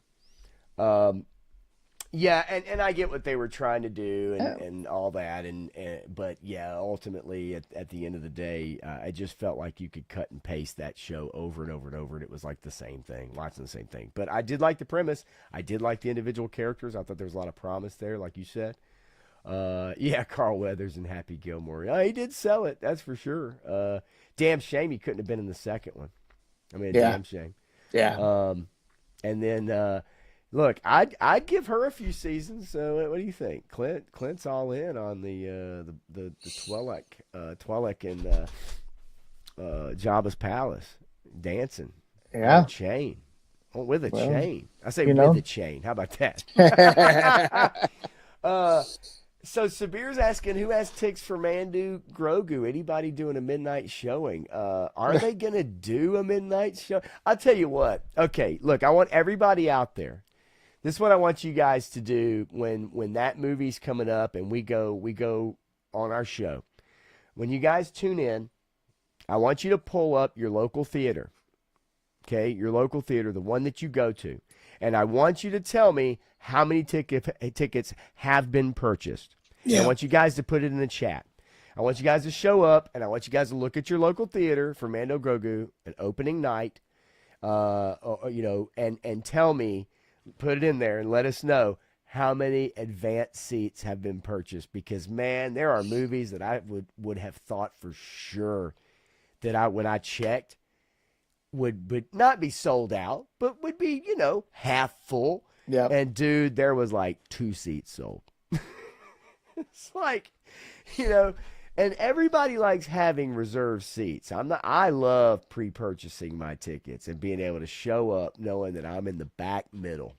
I'm a big fan of the back middle, and I want those seats. Me and my son go, I want those 2 seats. And so I like to pre-purchase. I hate the service charge. Yeah. But no, I want to do that. I think that'd be a fun little game to Yep. play and see where everybody lives at and let us know how many tickets have been sold when that movie's gonna premiere in your town. Andor, I mean, what can you say? And it was good. Yeah, it was good television. Cost too much money. Yeah, they could have found a better way to do that, but yep. Um, So apparently, your cousin is quitting classified now. No. I kind of wondered. He said, "To heck with the pre-orders. To heck with the spoiler. To heck with the." Hey, didn't the? I didn't see him. Did the Tarmac Sons of Bitches go on sale today or pre-order, or when is that? It shows you how much I remember. I don't know. Yeah, Ketchup and mustard. Yeah. When do those guys go up on pre-order? I think they did. Oh, was it today? What was it on? Because I didn't see it on Hasbro. I don't know. I thought it was last week sometime. I don't know. I don't know when it goes up. I don't care. You're like me. I have no idea now. I couldn't tell you. Thursday. Okay, so okay. Let's see. There you go. Thursday. Listen, Giraffe. Yeah, that was Patty Jenkins, and she was brought in to do a X-wing movie, right? Yeah. So and then they just kind of pulled the plug on that. Yeah. So yeah, once they realized that when left to her own devices, she doesn't know how to make a good movie for the pop culture scene. Yeah, and when they gave her complete, that's what I'm saying. On Wonder Woman 2, right? Yeah, because the first Wonder Woman was still under Zack Snyder's strong control.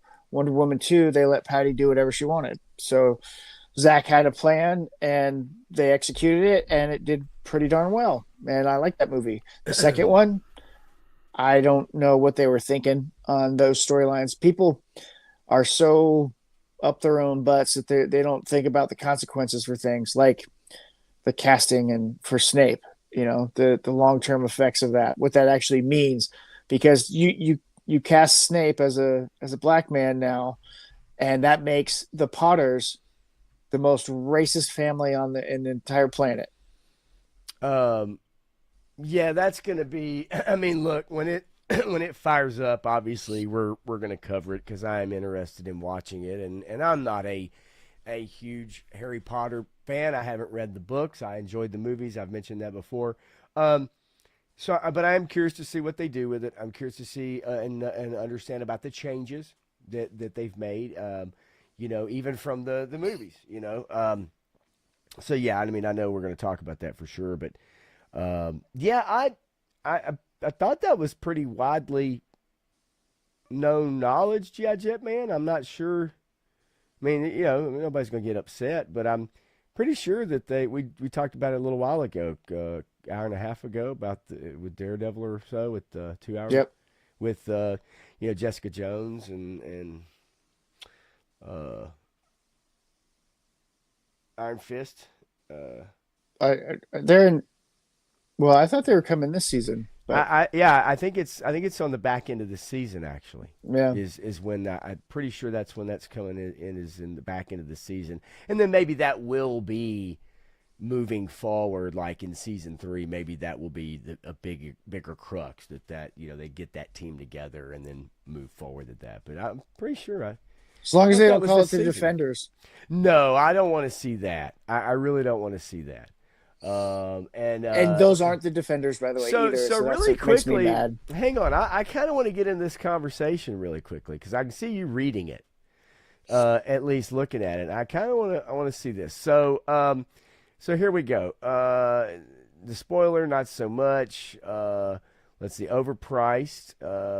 Everybody's kind of talking about how the greed. I get it. I understand. Kind of eclipsed the love for it. I also think too that it's natural after a few years of collecting something that you just kind of don't quite have the luster for it. I know that's where I'm at. That original first couple years was like, oh my gosh, and now that's subsided for me to where I'm not keeping up like I was just joking about. It's natural. Sabir says, hey, look, potential cost of the next HasLab, which I get it, right? I mean, the costs have gone up. That is a real conversation. With as much stuff as showing up at Ross and Ollie's and these It's other incredible. discount, so as much stuff is showing up there, that tells me that the brand is not doing so well. It's interesting, isn't it, that you really are seeing a lot of that just show up, and then you'll see them at all of a sudden now. Walmart, like there's figures all over the place. Target now, like a couple of them that I know of. I walk in and this incredible dry spell, and then some of them you see they're ringing up for $20 or $15. Like, it's just strange, and I think you're right. I think that conversation definitely is worth having. The line was hot, cooling off. Right here, Graph, say, hey, gamble a little bit, wait for a sale or nothing. I mean, that's, so is everybody in the chat, are you really concerned that you might miss out on something where a couple of years ago you made sure you didn't miss out on it, that you're okay with maybe not getting and just finding later down the line? That's what it seems to me to be. Kind of seems what everybody's okay doing. Yeah, I mean, the more people that do that, the faster the line dies, and you can argue whatever you want about it, older, whatever. Yeah, sure. But if enough people make that decision and they're not selling in the first right position, the retail position, then the retailers aren't going to support it, and the company will stop producing them. And Hasbro's, I mean, Hasbro's GI Joe's worst enemy. They're the ones that killed the top selling toy brand in 1994. It was still the top selling toy boys brand in 1994, and they killed it for no good reason. Yeah, that's true. I mean, we obviously have had the discussion over and over about toys and kit, who's buying them, right? And of course, yes, kids still play with toys, but the things that we talk about, that we are interested in, yeah, those are not things that children are into, right? And because, that's our generation of stuff.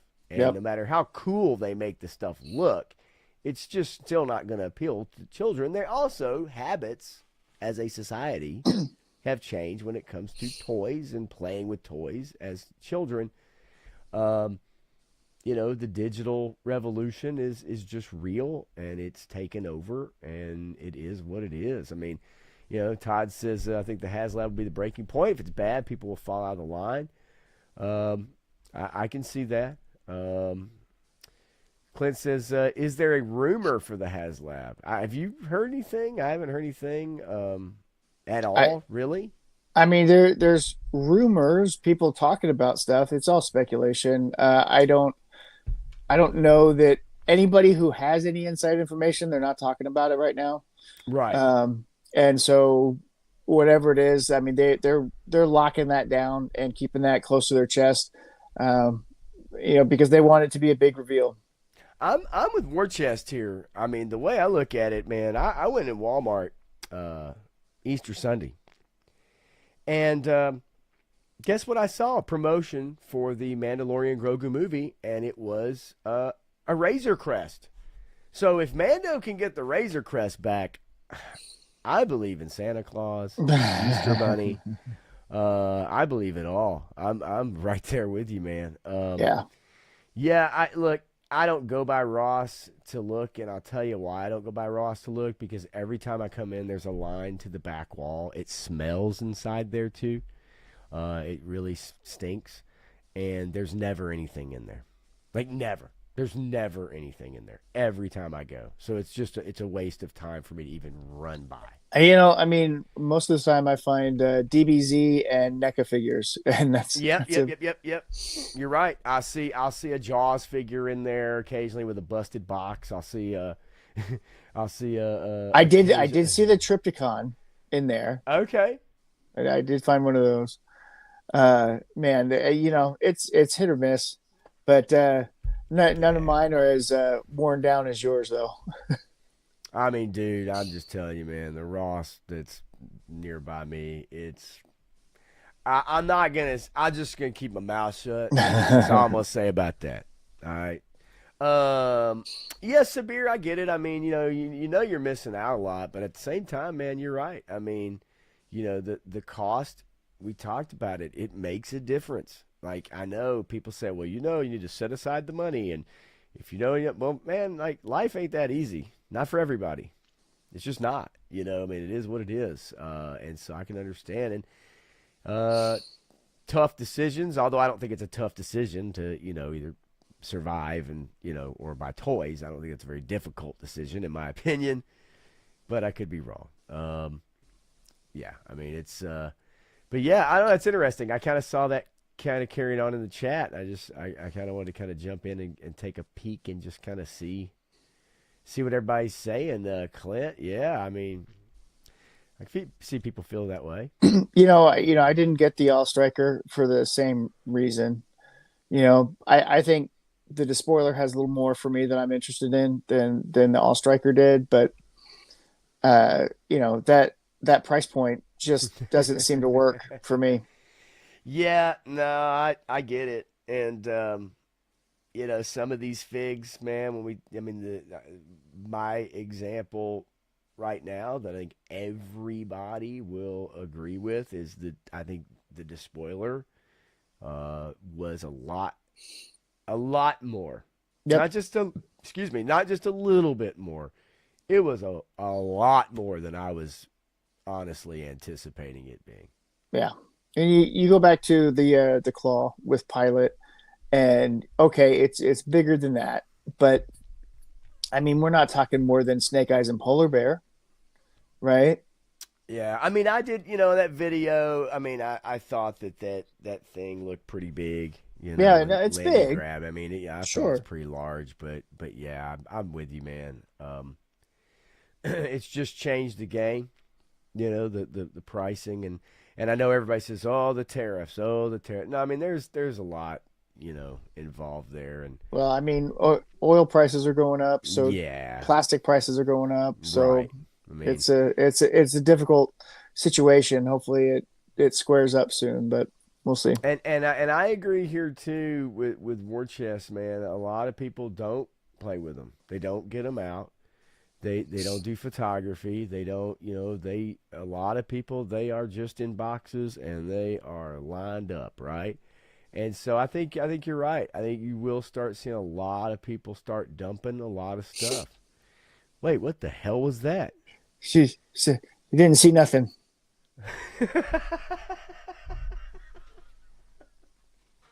It's like one of those horror movies. Whoa, wait, hang on. What the hell's going on here? Matthew, you better be careful. There is something going on in your house. You need to keep your eyes peeled, buddy. That was so awesome, dude. That was so cool.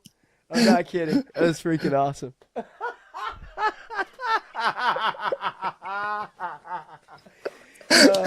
God. Is that Big League Chew? It must be. Yeah, let's see. Just a couple other things here. Is there anything you want to bring up, man? Is there anything you want to bring up? Is there anything you want to talk about before we bounce out of here? I mean, Bad robot. Yeah. Okay, come on. Bring it with me. Bring it to me, and let me kind of pull some stuff up here. Okay. So, J.J. Abrams, Jar Jar Binks, Jar Jar Abrams is pulling out of Hollywood. He's moving, that's right. Moving Bad Robot to New York, I believe is what it was. I mean, he's moving across country. He's cutting jobs. He's shrinking down his production thing. So Bad Robot is getting out of the business, so to speak, right? It's almost done. Yeah. He's having a hard time finding work. Well, you know what? When you ruin the most, one of the most treasured and Chew, like, chew. yeah, you're right. You're right. But let's just say, I guess, most recently, gone to director's jail after Star Wars, and you know what seemed like so promising early on. I think people really started catching on, but I think it was too late by Yeah. the time. I mean, this is a guy. Look, I loved Lost. I'm not gonna lie to you. I loved Lost, and I followed it for the whole damn way. I know how goofy it was. Yeah, but the ending, man, this guy doesn't know how to do an ending. Absolutely, you're absolutely right. And I think that him getting out of Hollywood, scaling down the production team and every Bad Robot. Um, you're right. He has not been able to really get anything going. He was given a lot of money though, Yep. and has produced nothing Nothing. in the Yep. last few years. Yep. Rise of Skywalker, was kind of the Rise last of real Skywalker movie. killed it for him. It killed his career, slowed it down at least dramatically. He's not going to get anything off of that because that cost them so much and they lost so much money off of that. And Yeah, he's still attached with Star Trek Beyond too, which also was a big failure for the franchise. yeah. No, you're absolutely right. And you remember, and it says right here, Warner Media, right? 2019, Warner Media won a bidding war for a 5-year overall deal, film and television with him. Bad Robot was worth $250 million. 2024, the deal was extended for another 2 years. Why? I don't know. Yeah. The last major feature film that the company had done was Rise of Skywalker, and we all know what the hell that looked like. So director jail, he went. Yeah, this is interesting. However, it is curious because it comes after his wife helped usher in the Me Too movement and pretty much kick out all of the talented people in Hollywood Yeah. who are responsible for all the films and television shows that you love. So what happened with that whole thing is that she felt intimidated and wanted to control things, and so they found ways to kick out talented people from the industry to put their people in charge. So that's where Damon Lindelof and Alex Klutzman got their start. They were Jar Jar Abrams acolytes, and they followed his every step, and then they pissed him off at some point, did their own thing, and they screwed up their own shows because they still have the same poisoned thought process of unable to tell stories. The mystery box thing just doesn't work. It's a setup, it's a premise, but if you don't know what is in the box, then you're a failure because you can't write a story properly without knowing what's in there. You have to know the final outcome before you can really tell the whole story. It was the new hotness. You remember? I mean, it was how they sold Lost, Yep. and it's how he sold his shows, and so it was the hotness, and it was like, oh wow, this is So my favorite Jar Jar Abrams project was probably Fringe. okay. And it did end kind of wonky, but for the most part, that show I liked was Fringe the first more couple seasons. more engaging than the rest of it, than the rest of his stuff. But you know what? He also did Alias, right? So Alias was pretty good. Yeah, no, I take it back. I think Fringe, like the first season, I liked. I thought it was an interesting premise. It was fun. I love the actors in that show too. I So agree. I agree. Alias, right? I mean, it's just that to me, it was even before Star Wars.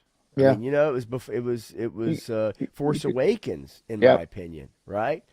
And so yeah, it is curious. Well, I mean, yeah. Packing up and moving, downsizing, but the reality to me is like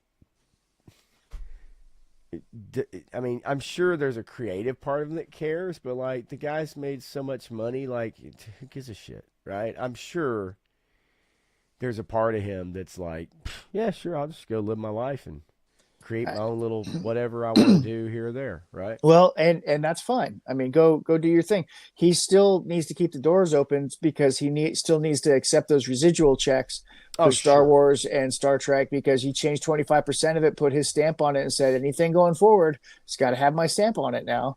So he's executive producer and all these things because that's in his contracts. So Um, so there'll always be money to be made from it. But yeah, and Sabir brings up, yeah, Cloverfield. Um, so, I thought Cloverfield was a fun premise. I thought ultimately when I saw Cloverfield, um, it it I was disappointed by the end, but yeah. initially I liked it. I'll tell you what, the one I love, this movie. I think 10 Cloverfield Lane is a fantastic movie. I really do. It's I enjoyed it. polarizing. I think some people really like it and some people really hate it.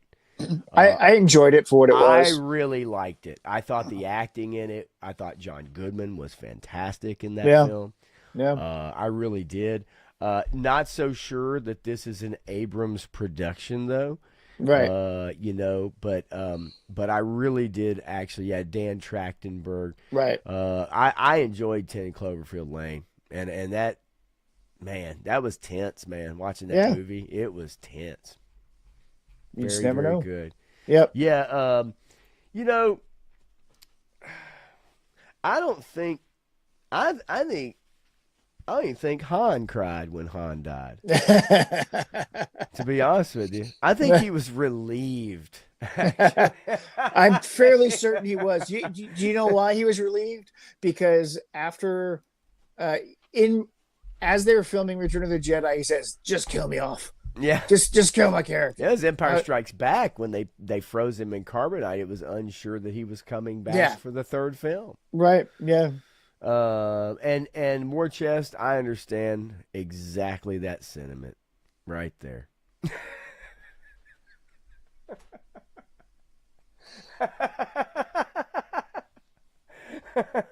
Who's Matt? I don't. Some- I don't know. So, a yeah, Matt. I don't know that guy. I don't know that guy. I don't know that guy. It's like somebody saying like Joey when you're Jay- talking about a 57-year-old man. No, I'm Joe. I'm not Joey. Joey, I was 10 years old. Who is it? Tony. Tony from Legends series still calls me Maddie all the time. That's it. That's his. Oh, yeah. I mean, for some people it's hard. It's habit. It's like they may know another person. Yeah. And it's habit. And it's two T's, by the way, ladies and gentlemen. Two T's. Two T's and two W's.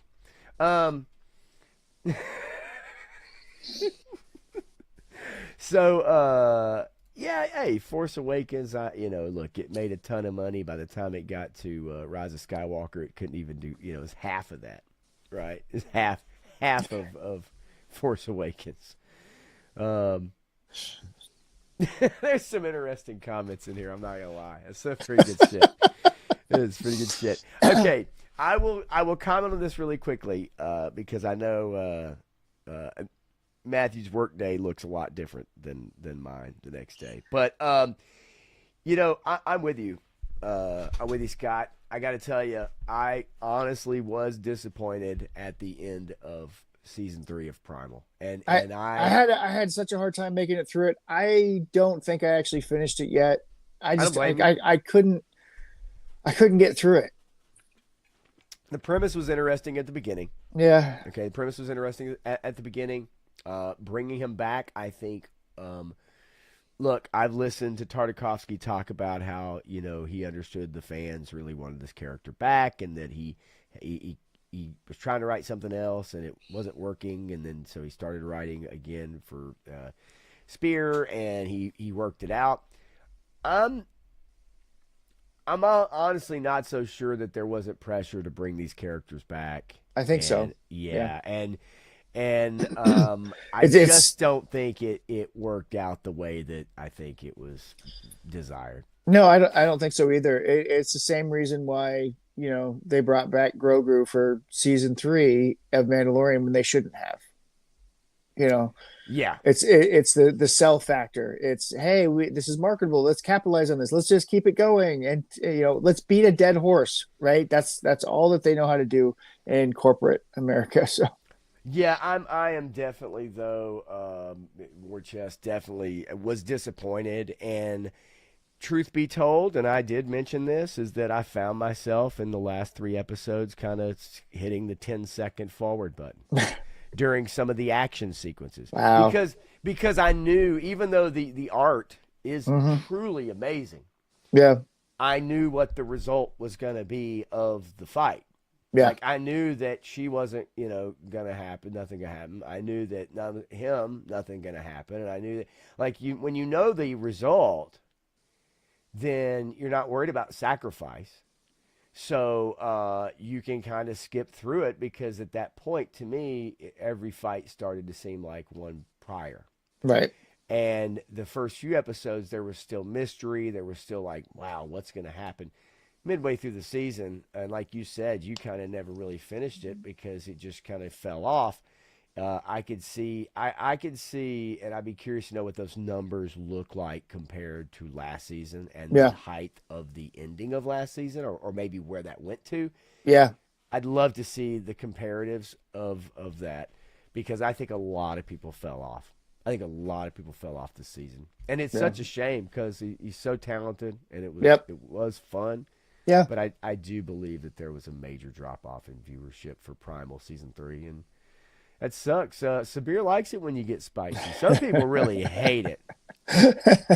I mean, I just telling you, like, I know some people, they absolutely hate it. But such is life, right? Like, Yeah. Sure. you ain't gonna please everybody. I don't give a shit. You know, I mean, I think the shit's funny, but there are some people it truly sticks in their craw. And I don't know. I like polarizing. Not all the time. Yeah. Yeah. I like polarizing. I like the contrarian, so to speak. Uh, yeah, I dig that. I have no problem with that. Okay, so let's see. So any last little tidbits? Anything to Nope. clean up a little bit? I think we covered most of the things that I wanted to I talk think about. most of there's a couple things that I had saved here or there, but they're, to me, not truly worth really bringing up at this time. I'm not gonna lie to you. I really want to show the Mars Titty Killer trailer. I really do. Like, I really want to show it because I think it's amazing, truly amazing cinema. And I truly firmly believe that it would get people back in the studios. Or back in the Yeah, theater, your theaters. Yeah. Yeah. yeah. I don't know about you, but like I really do, man. That thing is amazing. I mean, it's up to you. It's up to you. But I'll show it No, for it's all right. for 15 people. For 15 people. I will put the link in the chat. How about that? There you go. I'll put the link in the chat. I want you guys, as soon as we finish, I want you guys to go watch this video. And trust me, you will be entertained. I promise. Okay, that's enough for us. We're going to get out of here. We'll see you guys next Tuesday night, man. Make sure to check out Memo's Action Figure Blog on Instagram. You guys know where it is. You know where to find it. You know how to find it. Go check out Matthew's photographs, toy photography. It's fucking awesome.